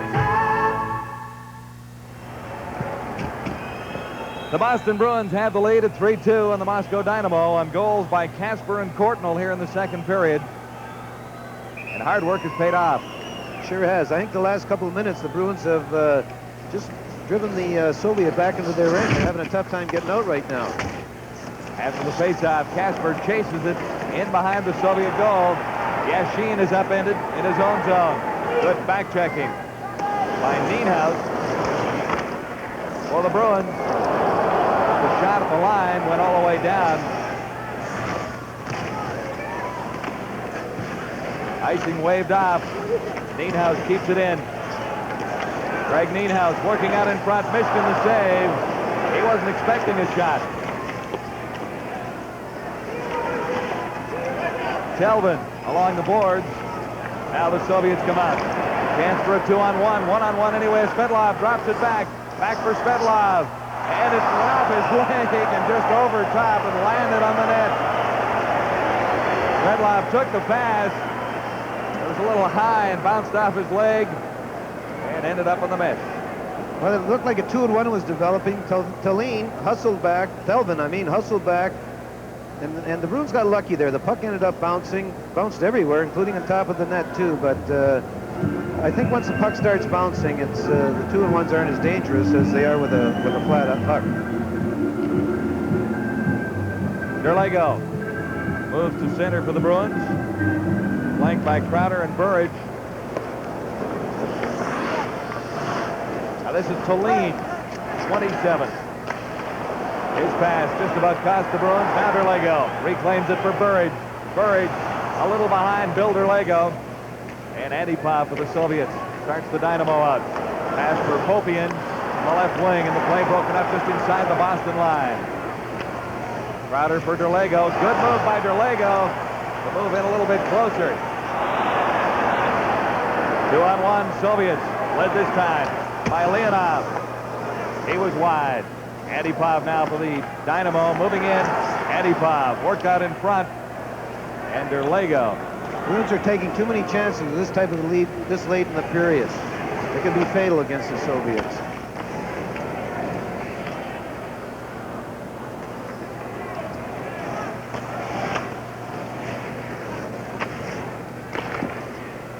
John Blum broke it up, and now the Dynamo come to the Boston line and are called offside. You want the Bruins to tighten up a little bit, do you? Well, at this time of the game, it's a shame that the Soviets should get a goal going into with 3 minutes left in the second period with the Bruins leading 3-2. But Matt Stalin, I'm sure that the Bruins, when the defenseman elects to go in, has the third man back. In that particular case, they didn't have one back, and Stalin should have stayed back. Ford plays it over on the right side for John Blum. Blum, short pass ahead for Middleton. He couldn't control. Brudinov. While the Soviets starts the Dynamo back to the Bruin line. Brudinov checked from behind by Middleton. Kept in at the line. Long shot by Pervukin, and Keynes saw it coming all the way. Once again, the Bruins are taking their assignments in their own end and doing it very good tonight. Keynes had a good eye in the puck as soon as it left the stick. And there wasn't a Soviet in sight for this defenseman to pass to. So the Bruins are doing a very good job on their end, taking the man they're supposed to take. Reed moves to center ice, number 26. He's got Jay Miller out there with him, and Keith Crowder. On defense, it's Blum and Bork for a key face-off. Soviets win it. Keynes the save. Another save as Keynes goes down. Keynes took a pretty hard shot on the shoulder. He sure did, but that's the result of losing the draw in year end, too. They have David Reed, who is a left winger naturally, taking the draw here. And if they don't correct that, the Soviets are going to get another chance from this face-off coming up, too. But he lost the draw. Keynes made it. Keynes is very good with his legs tonight. He's been excellent with his legs.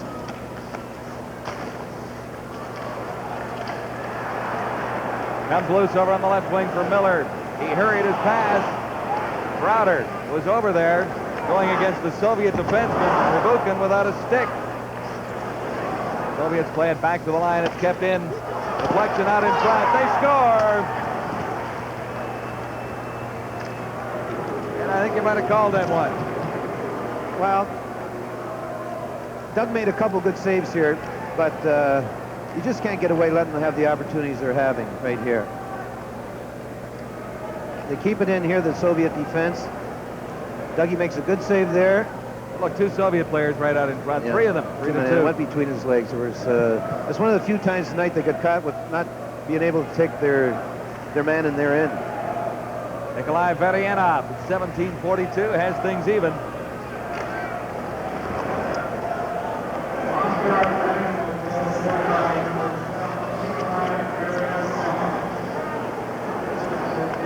So now with 2 minutes and 8 seconds left to play, Bruins move to the attack offensively. Courtnall ahead for Curran. Peterson in after it. Middleton out for Peterson. He's dumped by Antipov. Now it comes to Middleton. This is Peterson out in front. Middleton couldn't get to it, and Curran is tied up at the point. Courtnall fired one well wide of the target. Comes in behind them and rolls around for Courtnall once more. He plays it for Middleton. Out for Courtnall. Telvin pinching in, number 22. This is Telvin. He lost it. And Telvin going against Sashov. Sashov comes up with it. Soviets almost got a good scoring chance out of that as Sashov sent it over for Borshevetsky. Now for the Bruins. Here's Courtnall. Nice pass to Middleton. Courtnall, a blistering drive. Mishkin almost ducked on that one. It rattled off the glass. Here's Gordonell, another chance. Gordonell slid it over that time. Had time to shoot, slid it over. Back there for Kluzak. He banned on the shot. Here come the Soviets. Svetlov leaving it for Yashin. For Antipov. And for Svetlov in the corner. Svetlov out for Yashin. Keane's a great save on Bilyaletdinov, who'd moved in from his defensive spot. This is Bilyaletdinov once more, 17 for Berianov. Soviets to the line, and across Svetlov, the shot. That one blocked by Tallinn. And the Bruins get it out of the way with 19 seconds left in the period. Well, they waved that icing off, John.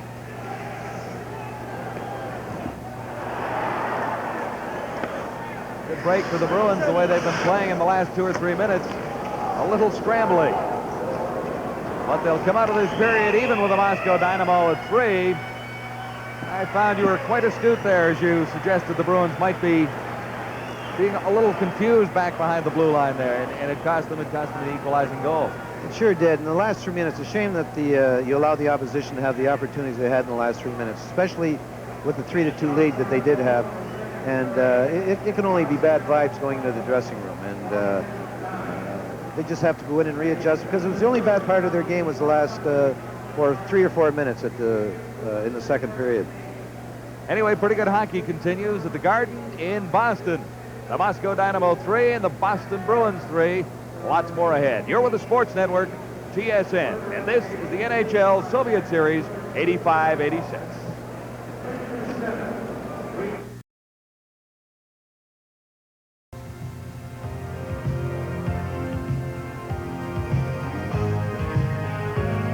We have just completed 40 minutes of hockey here at the Boston Garden. The score is tied at 3-all between the Moscow Dynamo and the Boston Bruins. Harry Sinden was the head coach of Team Canada back in 1972 when they played their first Summit Series against the Soviets. It's been a number of years since then. Harry has been the general manager with the Bruins since that time. What is the biggest change that you've seen in the Soviet operation since that time, Harry? Very little. Very little. They play about the same as they did in those days. They perhaps have adopted some of the North American or National Hockey League habits, but I see very little difference in their teams now than then. There's been a lot of talk about this series. You've been quoted on record as saying that you're really not in favor of this type of exhibition series in the middle of the season. I've never said that. What I have said is I think we should question the values of it. Perhaps they're there, but certainly the players don't know the values of it, and whoever should inform them so they realize the benefits that come out of it, if any, that come out of a series like this. It's always left for people like myself to try to answer the players' question as to why we're playing this game at this point in the season. And I don't think it's our responsibility. It's a game primarily staged by the Players Association and the National Hockey League. And they're the people that should be telling their players why they're playing this game. What is your biggest concern? Is it the fact that you're in the middle of the season and there is the chance of injury to your players and it could hurt you in the course of the season as to achieving your goals? I don't have nearly the concern that the players have. I felt that the Bruins hadn't played a Soviet team since 1978, and as a partner in this league that we had to do our share, and it was our turn to play them. And when we were asked if we wanted to play, we said yes, we'd play them. But the people that raise the questions with management are the players. They constantly beef about it and don't want to play the game in the middle of the season, but fortunately their best attributes, which is good competitive spirit, always come out in the game itself, and we always have a good hockey game. How do you as management justify this game to the players then? Well, we tell them that most of their questions should be directed to their Players Association, but the game is played on behalf of the league, and their Players Association does benefit their players' pension plan, does probably allow for the Soviet participation in Canada Cup, which is so all important to Canadians, not nearly as important to U.S. people, I might add, but it's so all important that we play that Canada Cup, and we have to, in the years in between, do what we can to satisfy, I suppose, the Soviets. there had never been clear answers to the players as to why these games should be played, and somebody should tell them. What are your impressions of the game so far tonight? I think it's a really good hockey game, as most of them are. I mean, there's just no doubt about the game itself. It's a fine spectacle and very entertaining, and a credit to the North American hockey player that he can come out and play so hard in the midst of an 80-game schedule. You must remember that the Soviets really only gear themselves up for things like this, you know, tournaments and special series and et cetera. And our players, you know, to play a game, all the players in the National Hockey League, given tremendous credit for the way they put out in these games. One last question quickly. Is there a time that this series should be played, or is there a good time for it? Well, I don't know. It's very difficult in an 80-game season. It's not a question I should answer. I'm not on the committee. I'm not really asked. I just asked if the Bruins would do their share, and once in a while we have to. Harry, thank you. You're welcome. Harry Sinden, general manager of the Boston Bruins. We've got more coming up from the Boston Garden, including highlights from Jerry Cheevers and John Wells. We'll take you back to Toronto for Vic Rauter and his sports break right after this.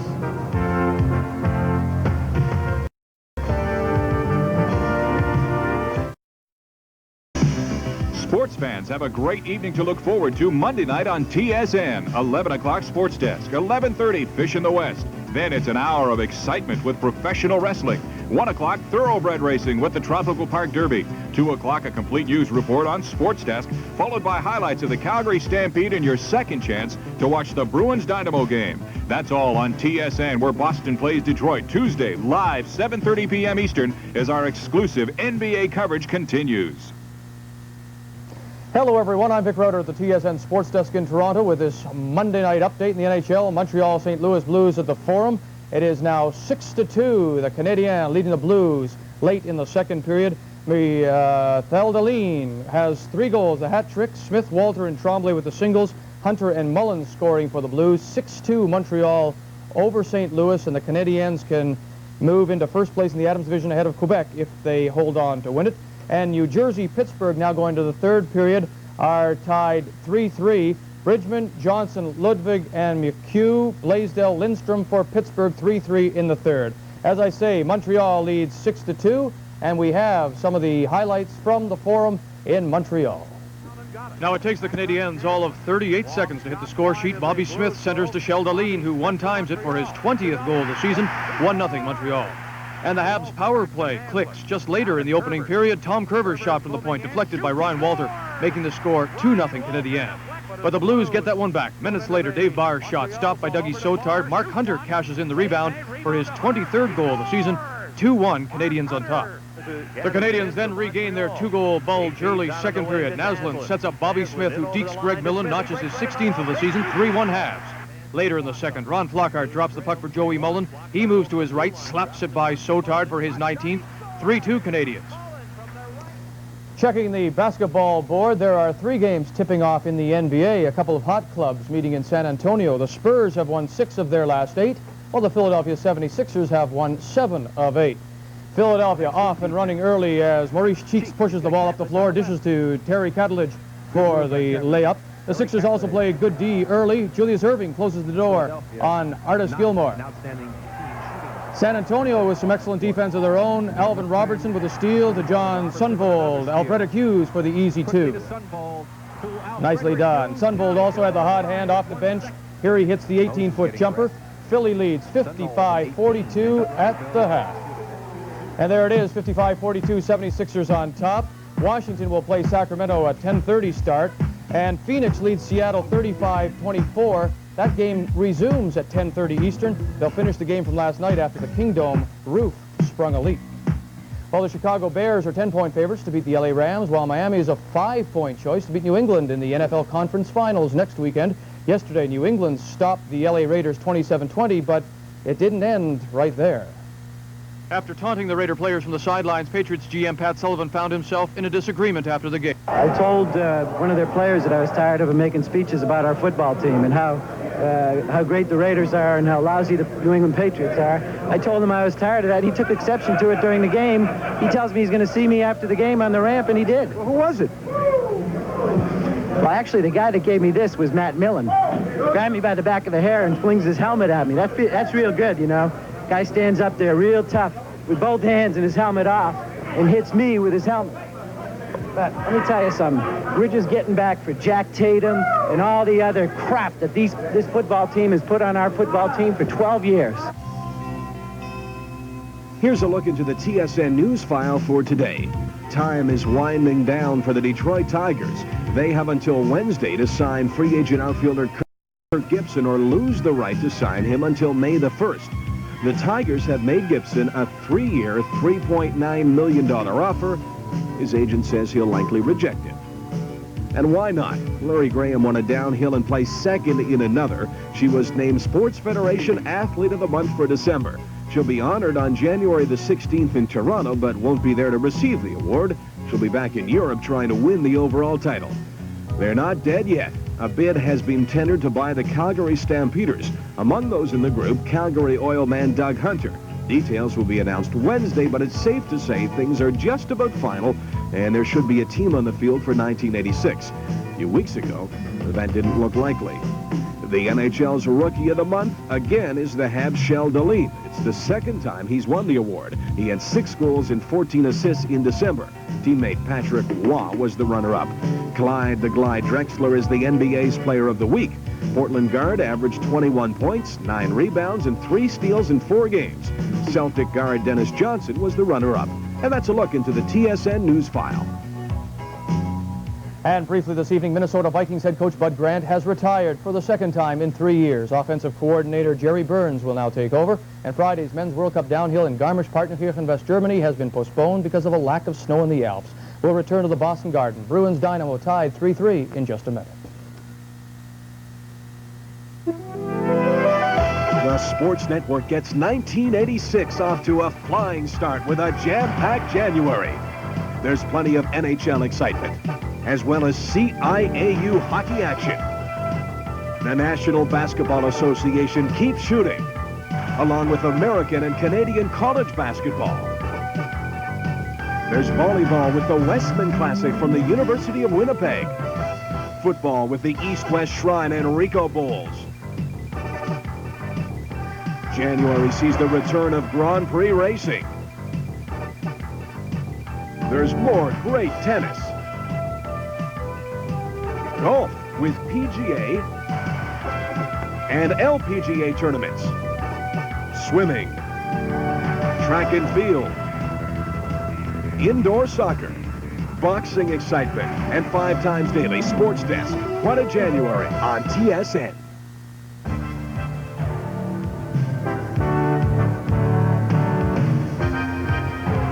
Even after 1, it's even after 2. This time, 3-3, Dynamo and the Boston Bruins. Excellent hockey game at the Garden in Boston. The fans are loving it.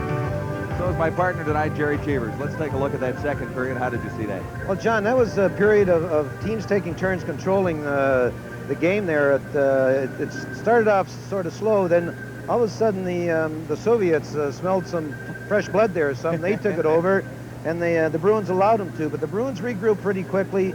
The middle part of the period was in their favor because they started taking the body again. And all of a sudden at the end, the Soviets took over for whatever reason that is.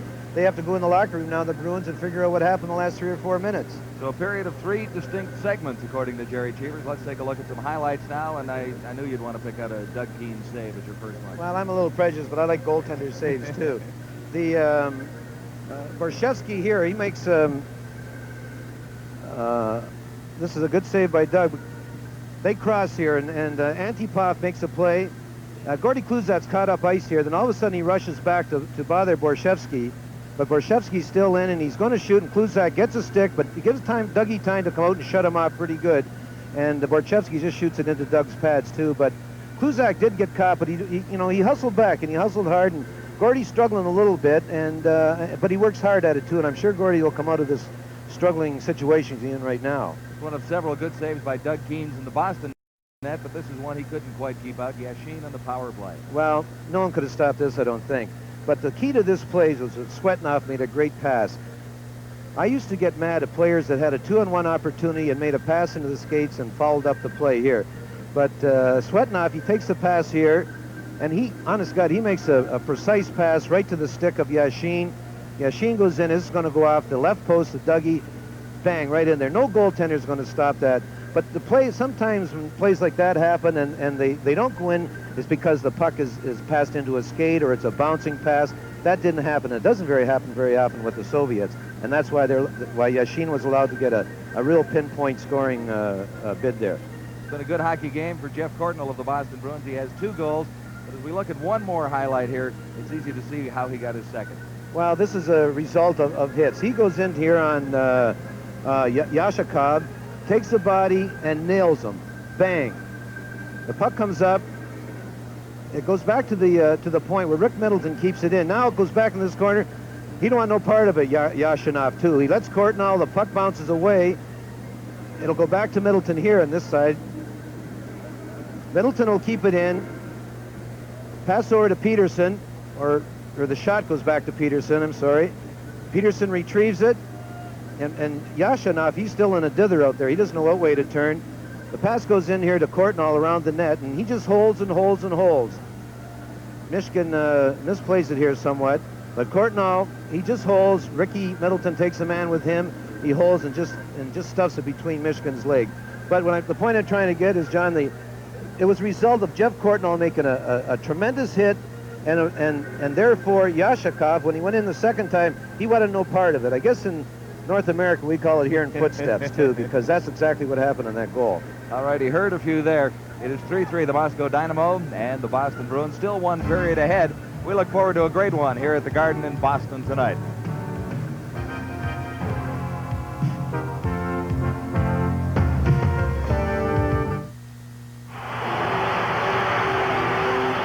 Did you know that Wayne Gretzky's back? That's right, Wayne Gretzky's back on the front cover of the #1 book about hockey, the NHL's official guide and record book. It's the book that everyone in hockey is talking about. It has the quiz questions, statistics, the photos, the draft choices, and the player information about every NHLer from 1900 to 1986. If you or someone on your gift list enjoys hockey, then the NHL's own official guide and record book is for you. You can get your copy of the NHL guide at any NHL game, wherever books are sold, or by phoning this toll-free number, 1-800-268-1121. That's 1-800-268-1121 to order your NHL guide today.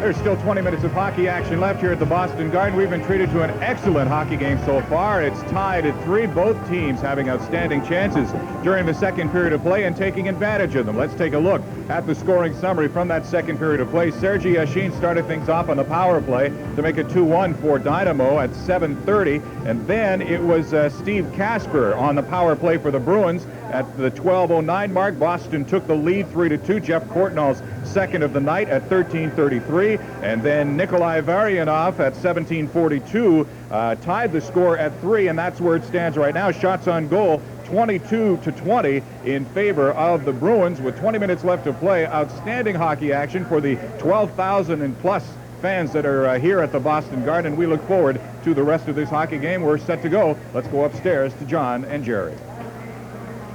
Okay, Jim, we'll remind you that we'll continue with the Dynamo series against the Buffalo Sabres on Wednesday. We'll move to the Memorial Auditorium in Buffalo as the Sabres take on the Dynamo. 7:30 start time, Eastern time. And then next Sunday, Calgary and Philadelphia as we get back to regular NHL play here on the Sports Network TSN. The Flames and the Flyers from the Spectrum. Start time there is 7 o'clock Eastern time. Vladimir Mishkin in goal for the Soviets. Jerry, at certain points of this hockey game, to me, he's looked a little bit shaky. He's made the saves, but looked a little shaky. Well, I said at the start of the program, John, that I liked his attitude, his personality. He was jolly. But evidently the Bruins feel they have to shoot high on him, and you know, if he keeps taking these high shots, he took one off the helmet in the second period, he's not going to be very jolly much more, too. But they're trying to shoot high on him, I know that. Vladimir Mishkin. He is known as the best goalie in the Soviet Union, currently active today. Third period underway, and the Soviets quick to the attack. Svetlov almost snuck in around Bork. Now Yashin tries it, and it comes to Pedersen for the Bruins. For Bork. Bork to the line. Still has it. Ray Bork took a backhand shot. That off a stick. Out in front. Vilja cleared it out of the way. Now Middleton into the corner. Courtnall out in front. And that one off his skate. And it comes to Mishkin. He played it around behind the net. Soviets dump it in. It comes to Courtnall. For the Bruins, Courtnall flipped it back to the neutral zone. Middleton after it, couldn't come up with it. This is Yashin for the Dynamo.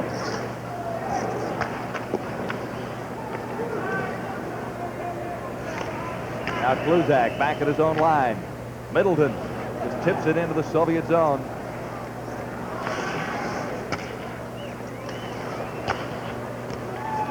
Now the Soviets, Antipov, back pass over on the right side. This is Sashov. Sashov shot blocked. Antipov couldn't come up with a rebound. The Bruins have it into the neutral zone, but it's in across the line, and offside called. Gordy Kluzak, first-round draft choice a few years ago by the Bruins. He sat out the last game the Bruins played, the 4-0 victory over Buffalo, and I feel a little bit for Gordy too, because he's a terrific kid. And he works very hard at the game, and he's coming off a year absence from the game, and you keep saying give him time too, but he works hard, and I'm sure he'll come back to be the player he's supposed to be. He's looking very strong tonight. Nienhuis for the Bruins. Got away from a check along the boards. Sashov for the Soviets. To the Boston line. The shot. Keenes the save. Kicked it out. Antipov coming in. And Keenes was down. Good save for Doug Keenes. 3-3 with over 18 minutes to play in the third period. Moscow Dynamo and the Boston Bruins.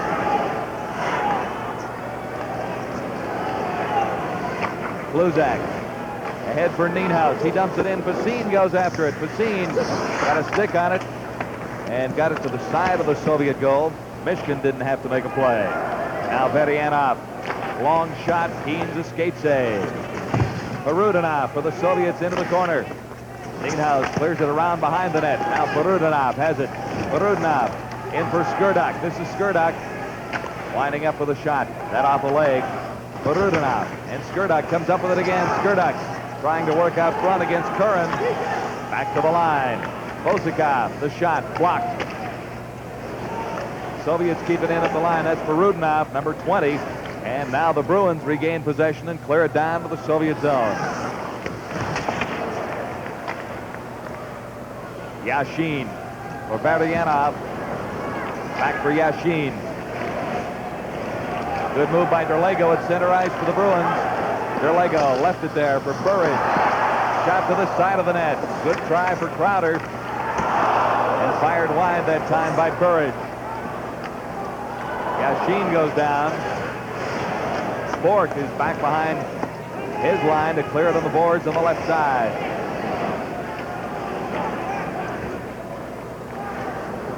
Svetlov leaving it there for Vilya. Soviets offside is Svetlov. A little too speedy that time.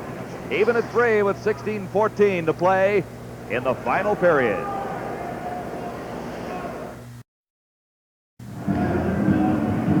John Wells along with Jerry Cheevers and Jim Van Horn at the Boston Garden. 3-3 the score, the Dynamo and the Bruins. Ray Bork for Boston. Tried to get it over on the right side for Pedersen. And the Soviets, Varnikov to the line. Tried to slip it through for Svetlov. That didn't work. Varnikov across the line, thrown off stride by Blum as Varnikov slides into the corner. Vilya. Yassin, 13. He lost it. Here's Middleton. Chance for the Bruins. Middleton going in with Peterson. Shot. Oh! Missed the target. Great scoring opportunity. Well, Rick Middleton made a tremendous play here. He set up Barry Peterson cold turkey, and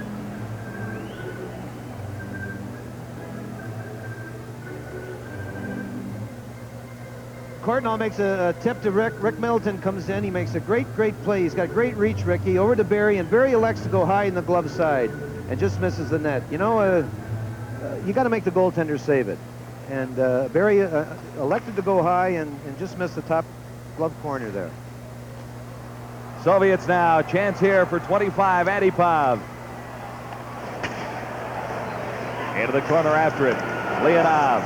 Leonov ridden out by Kluzak. It comes to Casper. To Nienhaus. Tried to get it ahead for Basine. Soviets pinching in. Payasanov kept it in. Leonov working along the boards. And now Sashov. Out in front they score. Glushenkov took the shot. It deflected out in front, and Keens didn't see that one. 4-3, Moscow Dynamo. Well, anytime you put a shot near the net, it's always a dangerous situation here. Glushenkov in here, 28. Glushenkov, he just directs it towards the net. There's a pile up in front of the net. I'm not so sure if it went off a stick or off a skate. But there's no way they couldn't have counted it because he didn't direct it purposely, Leonov. Yuri Leonov has given the Moscow Dynamo a 4-3 lead. Glushenkov was actually shooting from back behind the red line. All he wanted to do is put it on the net. Funny things happen when you do that.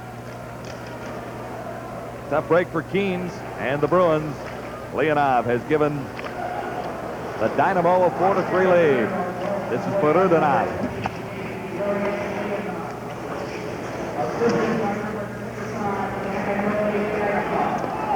Michigan comes out to set it up for Vosikov.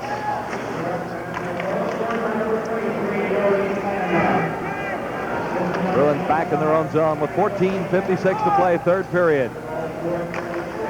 Good pass on the left side for Burridge. Burridge lining up the shot, not wide by much. Crowder pinching in. Couldn't control the rebound. Soviets start back. Veryanov over on the right side for Skurduk.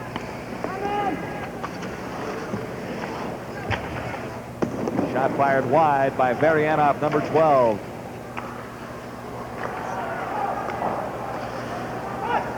Vosikov for the Soviets. Pass goes too far. He intended that for Perudinov.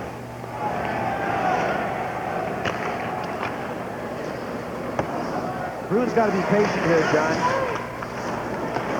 They had a lot of time to get the equalizer. Yashin now for the Soviets to the line. Waiting. Played it over. Keens out of position, got back in time. Now a chance, and they score. Keens was caught out of position, and Svetlov gives Moscow a 5-3 lead. Sergei Svetlov. The Soviet player goes down the left side here, and he just holds as long as he can. Dougie's committed here. He's got to come out at him because he's in alone there, and he just holds, tries to stuff it.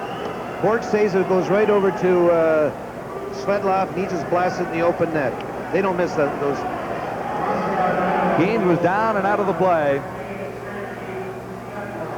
Quickly, it's a 2-goal advantage for the Dynamo. Obviously, Jerry, the Bruins not patient enough. No. They got to realize there's a lot of time left. They got to get back, taking the body, and don't let them freewheeling like they have in the first 5 minutes. This is Craig Nienhaus. Pass for Casper. A little too far. Vervuken touches it, and it'll be called icing against the Bruins. 13:35 to play. The Bruins are in quite a race in that Adams division.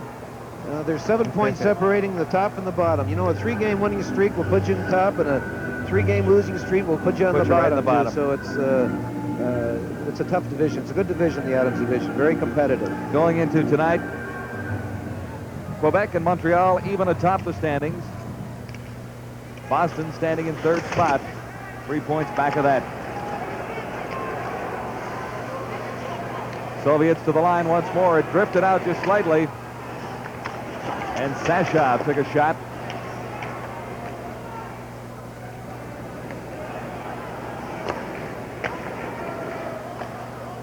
Bruins cleared in. This is Basine after it. Racing against Passalon. Passalon couldn't come up with it. But the Soviets do. This is Antipov, number 25. Checked from behind by Nienhaus. Nienhaus put it right on Basine's stick. Basine going in the shot. Michigan the save as Casper cruised in. Dave Pasini is a very talented goal scorer, too, and he's got a little Mike Bossy in him. Nienhaus makes a good pass to him here. Comes in off his opposite wing. He holds, falls away, and gets it right up once again to the glove side of Michigan. I think maybe they've got Michigan set up now. They better start going low if they want a chance to get back into this Michigan game. is standing up and waiting. Berianov out there with Skurduk, and Perudanov face off in the Soviet zone. Cleared around behind the net by Vozikov. This is Perudanov. Shot Keen's to save, that time on Berianov. Berianov coming up with it again. Bruins a little sloppy in their own zone. Berianov fired it wide. Kept in at the Bruin line. Good play by Berianov. Into the corner. Perudanov after it. Working against Curran. Curran comes up with the puck. Ahead for Crowder. Now Perudanov again. Perudanov working with very little ice down there and controlling. Skurduk moves in. Perudanov is number 20. And finally it comes to Derlego. 5-3. Bruins trailing the Moscow Dynamo as Derlego fires it in. Steenhouse in after it. And a pretty hefty check on the Soviet down there. Popikin. 12:06 to play in the final period. Well, the Bruins are getting off their game a little bit here. They're just panicking a little bit, and they're shooting in from. They're not thinking shooting it in to the Moscow zone.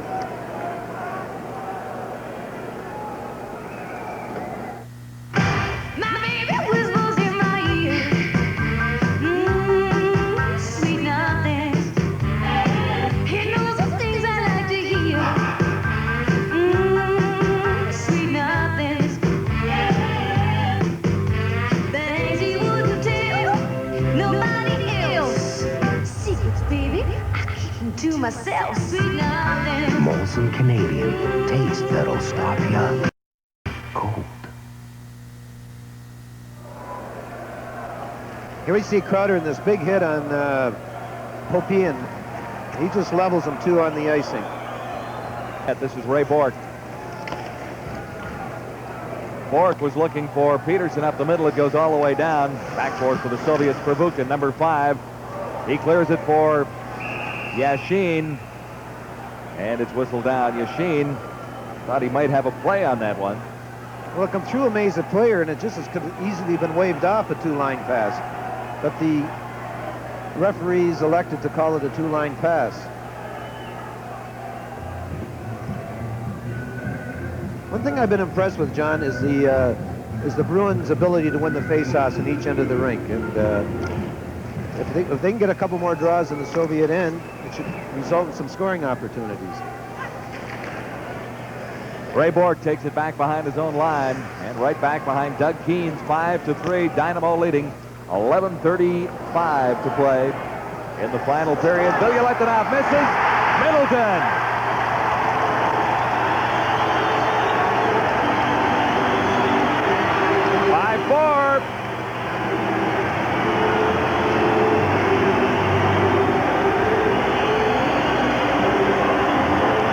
You're going to make a mistake. You don't make it with Rick Middleton challenging you. He's got a great reach, holds, and sticks it on the glove side of Michigan. Just banked it off the post. Kind of cute. Sure did. Here's the mistake here, the miscue. Rick, like a hawk, takes advantage of it, holds it, throws it right in the left glove side of Michigan. You know, Rick's been struggling scoring goals this year, too, but his powerlessness in his checking department, he hasn't lost that. He's had a real good year checking-wise, and maybe a goal like this will break him out in the future.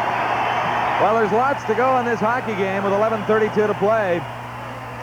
Middleton has the Bruins back within a goal. Ray Bork fires one wide. And then Bork moving in, missed it. 2-on-1 for the Soviets. Antipov with Leonov. And Bork got back in time to be a factor. Soviets try and clear it out in front. Sashov takes a mugging behind that Boston goal.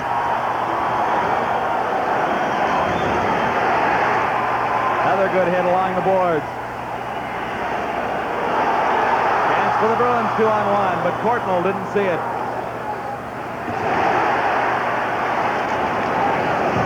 Bork over to Courtnall. Courtnall with Middleton in. Couldn't get it through for Middleton. Popikin against Middleton. And it's cleared out by the Soviets. Perudanov. Perudinov to the trailing man, Glushenkov. Well blocked, beautifully played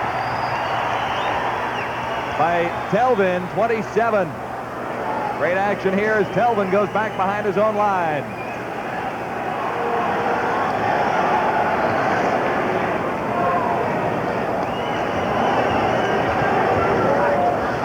Bozakov lost it in the center ice zone. This is Kasper. Away from a check. Kasper still has it.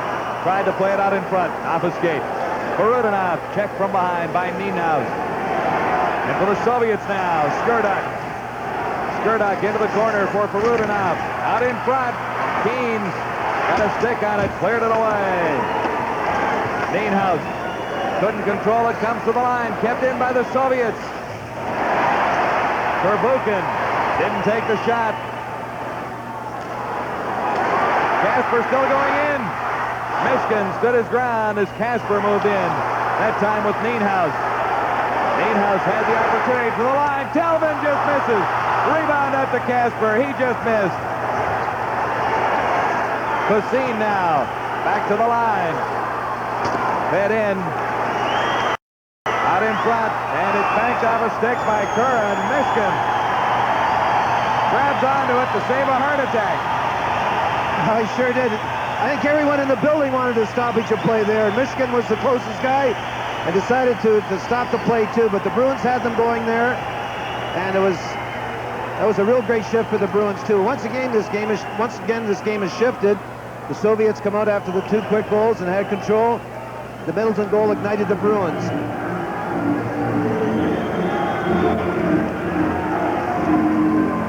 Well, it has been a highly entertaining hockey game thus far. At 5-4, Dynamo leading the Boston Bruins.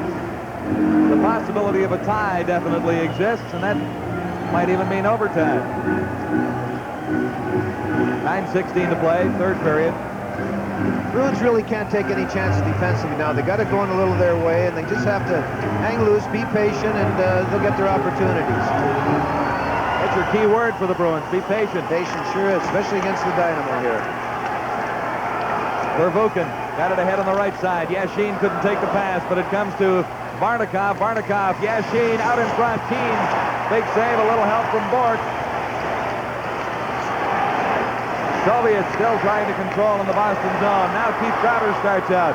Crowder goes to the left side for Burridge. Burridge has trouble along the boards. And they'll hold it for a face-off in the Soviet zone. 8:48 to play, final period. John, you can say what you like, but players try to ho-hum a game like this. But once it starts, there's no ho-humming in this game too. They're both playing very hard hockey.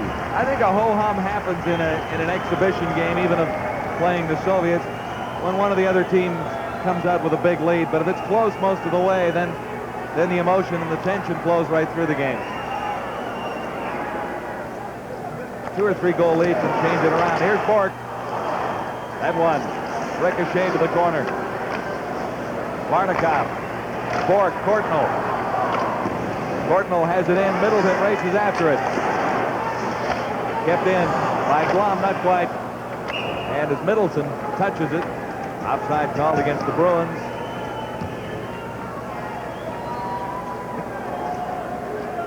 Number 13, Yashin, has 4 goals and 3 assists in 3 games for this Moscow Dynamo team. Getting back to the point I mentioned earlier, John, the face-offs have been so important tonight. The Bruins are, I would say, 90% control of them too. I'm trying to think back of when how these in the 72 series and 74 how strong they were, and I don't think it's not how strong they were. They've never been this weak. Blum touches it. Icing called against the Dynamo. Andy Bob and Blum. We're not speaking kindly to each other down there. This is a key face-off for the Soviet. Barry Peterson was taking the draw for the Bruins. Peterson won that last one so cleanly, too. I'm trying to think back of how strong the Russians have been in the past in face-off, and I really can't remember, but it's very evident tonight that the Bruins are just controlling every face-off.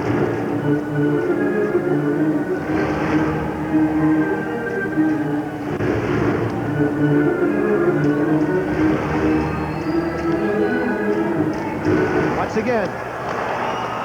Bork got the shot. It was weak. It's back to Bork again. Off the stick that time. Courtnall got it through for Middleton. And it was gloved ahead from one player to another and whistled down. So another face-off here. This is all a result of a missed face-off again. Courtnall makes a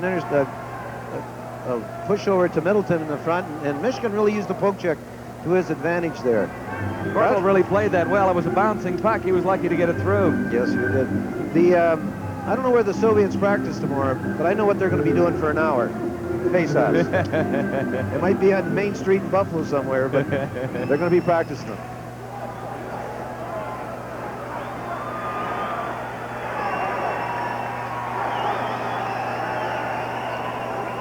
Peterson the face-off for the Bruins. Didn't win it cleanly that time, and the Soviets take control. This is Skurduk over for Perudinov, number 20, Perudinov. Tried to set it up out in front with 7:53 to play. Boston trailing by a goal. The Moscow Dynamo. Courtnall couldn't quite catch up to it. Now he does. Courtnall with Middleton. Courtnall shot. Middleton was open. Courtnall elected to take the shot. Varianov into the Boston zone once more. That line has played well tonight. Courtnall, Middleton, Peterson for the Boston Bruins. This has been their strongest line tonight, the Middleton, Courtnall, and Peterson line. Rick Middleton, he's had a tough time putting the puck in the net this year, but as I said earlier, he's a terrific checker. He's one of the top checkers in the league, and you know, when they picked the Selke Award winner, they failed to look at guys who get 40 or 50 goals, like Ricky does, and accumulates 100 points. They don't think they're good checkers. Ricky Middleton is a top checker. In a little slump, scoring goals, and you can't check, you wouldn't be in the league.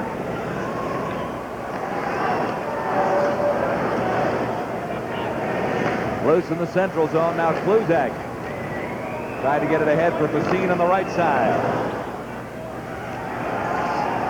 Soviets to the Boston line. Fed through. Kluzak gobbled up the rebound.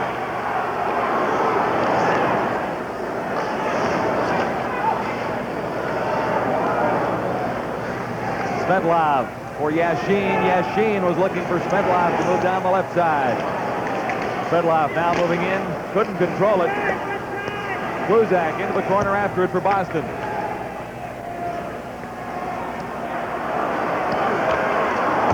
Kluzak dumps it in. Facine in after it. Working against Verbuchen. Now Blum pinching in.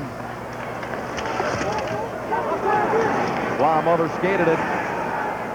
Knocked down by Blum, coming back to the line. Facine touched it. And it went wide. Yashin for the Soviets. Bork is tripped up on the play. Now Facine back checking, comes up with it. To the Soviet line. This is Dave Facine, still in the puck, cleared it out. Heavy hit along the board. Bork the shot. Blocked by the Soviet defense. Bozakov out in front. Just missed Michigan. Soviets on the offense. Leonov working against Blum. That was a great chip for Blum. Another good hit down there. Sashov tried to get it out in front. Leonov now working in behind the Boston goal. Two Bruins take him out. And Blum gets it to the line and out. Keene finally makes the save. Thought he might hang on to it, but it's cleared down by the Bruins, who needed fresh troops badly. Great action here, John. A tremendous save by Michigan at the Soviet goal.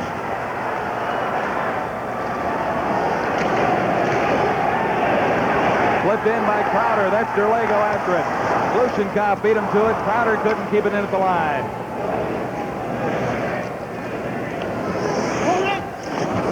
Kelvin, number 22 for the Bruins.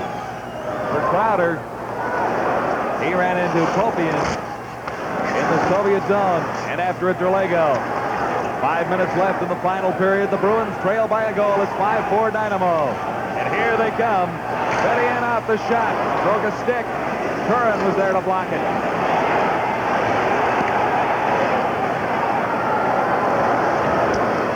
This is Burridge.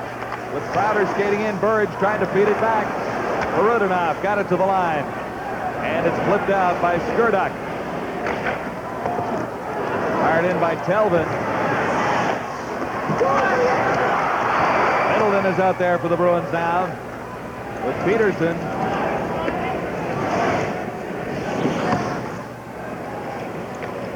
Here's Jeff Courtnall for Boston.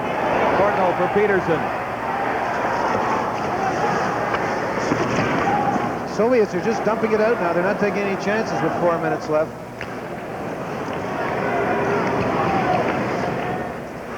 They'll try the left side. Jeff Courtnall got in, but not very deep. And the Soviets start back. Baryanov and Yassin. Svedlov. Now here's Middleton. Ahead for Courtnall. Back for Middleton. Middleton, great puck control to the backhand. Mishkin the save. Middleton fed it out in front. It's cleared aside quickly.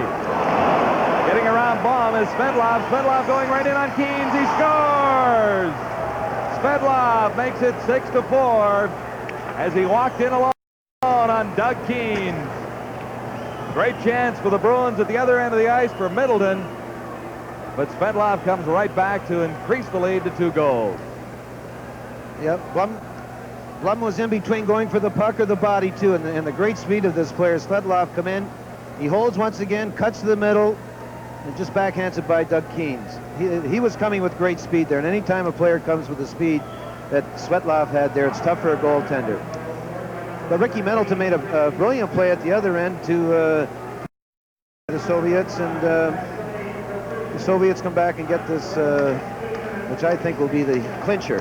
It might be the clincher. 3:34 to go, though. Bruins had tremendous pressure on.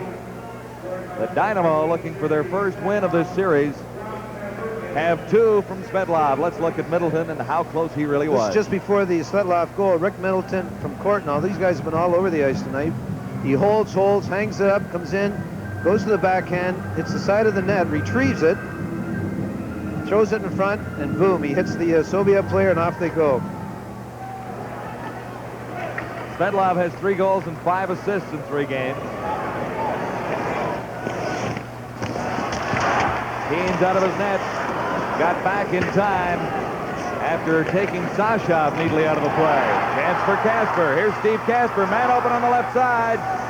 And Facine in the middle. Nienhuis took the shot. Mishkin the save. This is Bork moving in. Kasper got a skate on it. Cleared out by the Soviets. 3 minutes to play. As Telvin goes back for the Boston Bruins. Nienhuis into the corner for Facine. Around behind, this is Kasper. Kasper back to the line. And for Kasper again. Nienhuis. Curran moves in. Curran likes to stick his nose in there too, doesn't he? This is a good time for him to be in there. They're down by 2 with 2 minutes left. Skurduk and Bosikov lead the Soviet attack. Now in behind the Boston goal. Here's Peterson, 1 man to beat, and the goaltender. Mishkin makes the save. Good shot from Peterson. Barry can do that very well. Go to his right and let that shot go. He got a good one in that shot. Less than 2 minutes to play. Final period. Peterson in for Kluzak. Now it comes to Middleton. Middleton for Peterson. Peterson the shot. Mishkin the save. Loose out in front. Yashin for the Soviets. Checked from behind by Peterson.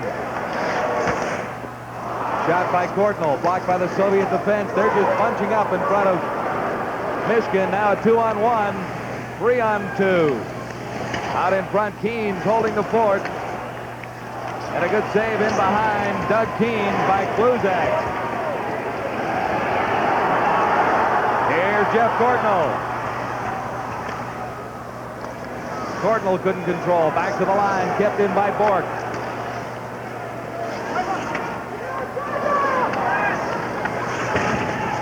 Nobody at the points. The Bruins are all in. Last minute of play in the period is Yashin. Comes down with Svedlov. That's Derlego trailing. Svedlov plays it back. Back for Yashin, back for Svedlov. Antipov is out in front. They take a shot, sharp angle. By Antonov. And along the boards, and tempers Flair just a little bit down there. With 38 seconds left in the period, the Dynamo hang on to a 2-goal lead.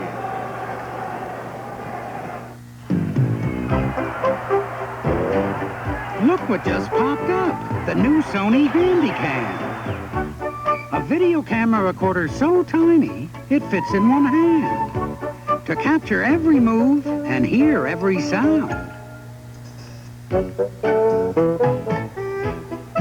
Just point and shoot and catch all the fun. The new Sony Handycam. Where will it pop up next?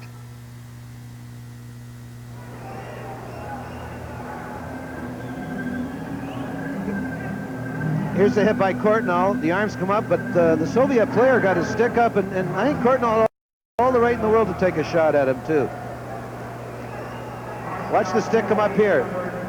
The left hand of him went up, and Courtnall...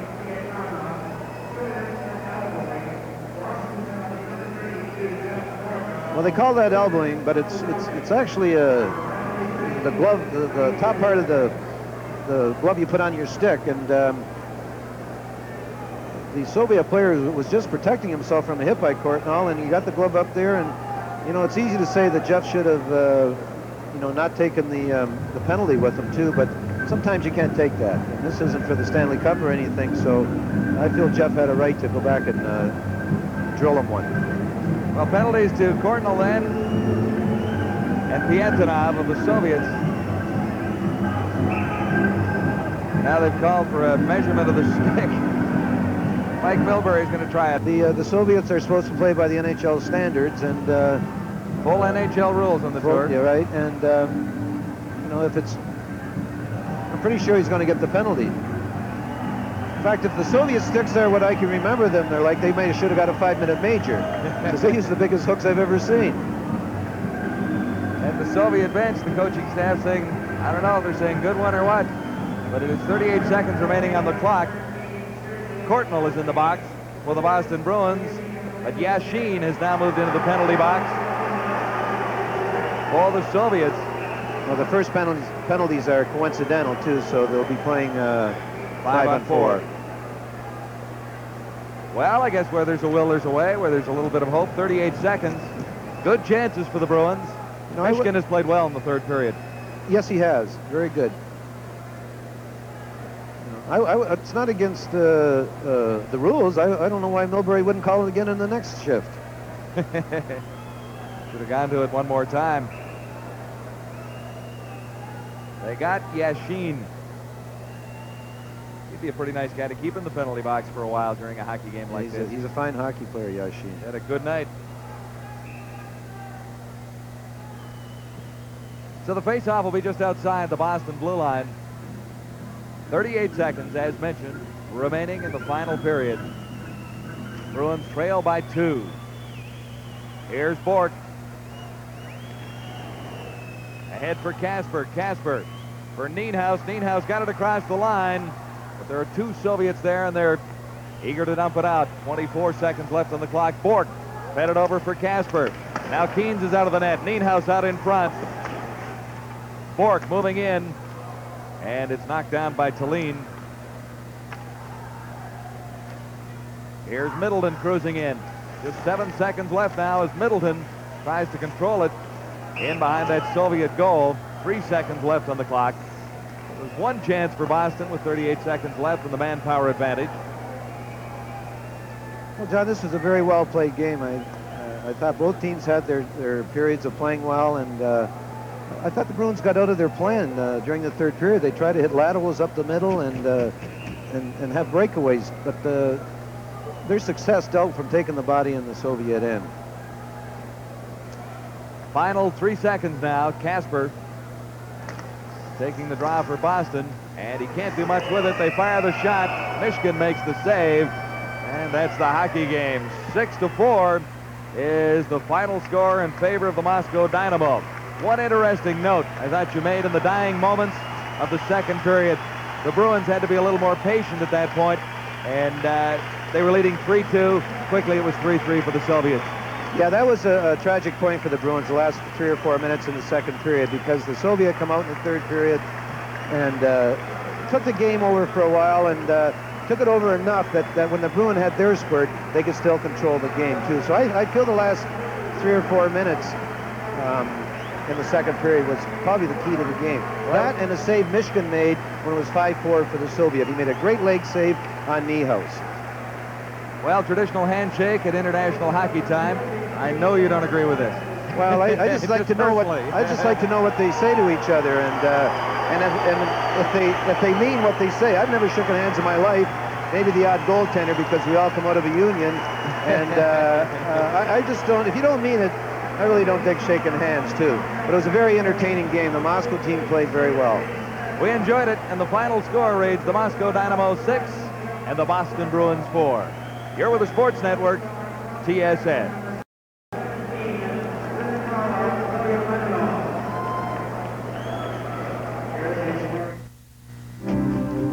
To all of you who are dedicated to being the best you can possibly be, here's to your 5:30 mile, to your first ever shutout, and to the morning workout where only you are witness to your accomplishments. Here's to the hurts and pain, and to the soothing relief of greaseless, stainless Rub A535. Rub A535. Pay tribute to your muscles. 1986 is a great year for hockey fans on the Sports Network. Throughout January, we'll feature Calgary, Philadelphia, Toronto, and the New York Islanders in 4 exciting matchups. Our first game in 1986 will be Sunday, January the 12th at 7 p.m. Eastern, with the Calgary Flames in Philadelphia to play the Flyers. There's great NHL hockey action all winter long on TSN.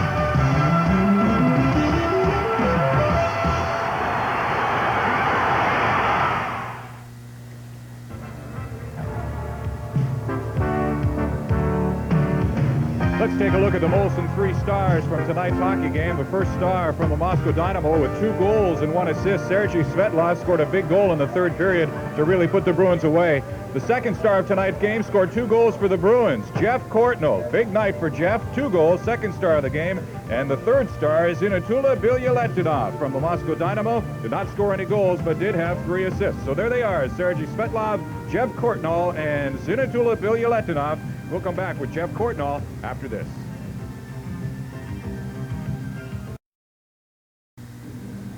There's the final score of tonight's hockey game. Moscow Dynamo over the Boston Bruins, 6-4. 2 goals for Jeff Courtnall tonight, earning him second star status. Jeff, a very entertaining hockey game. Yeah, it was a fast game. You know, a lot of action both ways, and it was a tight game. What did you talk about as far as the Dynamo were concerned prior to the game tonight?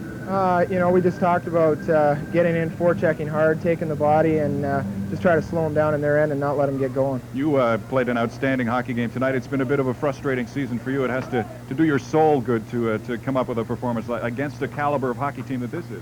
Yeah, you know, I've had a real rough year up and down for the first half of the season, and now things are starting to fall into place, and feels good. The last 4 games I've felt really comfortable out there, and I'm starting to get my confidence.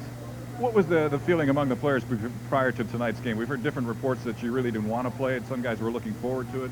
Well, you know, I think for the guys who haven't played them before, they were all, you know, keen on playing the team, but a lot of the older guys who have played them before and, you know, kind of want a night off, big game on Wednesday. Did they surprise you in any way? Not really. You know, I was actually looking for a little more. I thought that the way watching them in practice this morning, they looked a lot faster than they were out there tonight. It was thought prior to the game that possibly they may have a little bit of trouble with the small ice surface. It looked that way early in the first period, but they scored that first goal, and then they seemed to pick up. Yeah, I think it took them 2 periods to get used to the small rink and getting hit all the time. And I think after the second period, they started to catch on, you know, their play. Now, the Quebec Nordiques played the Red Army. They beat them by a score of 5-1. It helped them turn things around. They've won 3 games since then. You guys really haven't had a lot of trouble winning at home. You've only lost once this year. Is this the type of game that could help you turn things around if you were having trouble, or is it something that you just like to get out of the way now and forget about it? I think it's a little of both. I think maybe it'll help us. You know, I think maybe we'll go into Montreal on Wednesday after a loss at home and work that much harder. And then again, I think a lot of the guys just wanted to get it out of the way. Okay, Jeff, congratulations on the good game tonight. 2 goals. Best of luck the rest of the season. Thank you very much. Jeff Courtnall of the Boston Bruins. Let's go up to John and Jerry. Okay, Jim, as you say, a very entertaining hockey game. Jerry Cheevers, how did you view it tonight? When you were sitting up here in the booth, were you a goaltender, a coach, or a commentator? How did you... well, I don't think it was... all three? Not really. I enjoyed the game. It was an excellent hockey game, too, and it went in periods of control.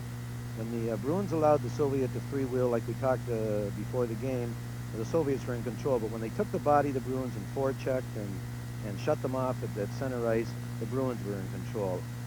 Like we said immediately after the game, that the last 3 or 4 minutes of the second period was probably the turning point as far as the Bruins losing a hockey game, too. But the Bruins can learn something out of this. They are a tough team to beat when they take the body. And it's in this building. And when they were taking the body, they were controlling this hockey game. Exactly. And when they decided not to, they were in trouble. All right, let's go back to Jim Van Horn. James? Thank you very much, John. It was a very entertaining hockey game tonight. The Moscow Dynamo winning their first game since coming to North America after a loss and a tie. Our next telecast will be our final of the series. It will be on Wednesday, 7:30 p.m. Eastern. The Moscow Dynamo taking on the Buffalo Sabres at the Memorial Auditorium in Buffalo. Once again, the final score of tonight's game. The Dynamo 6, the Boston Bruins 4 for Jerry Cheevers and John Wells. I'm Jim Van Horn. We'll talk to you again Wednesday night in Buffalo.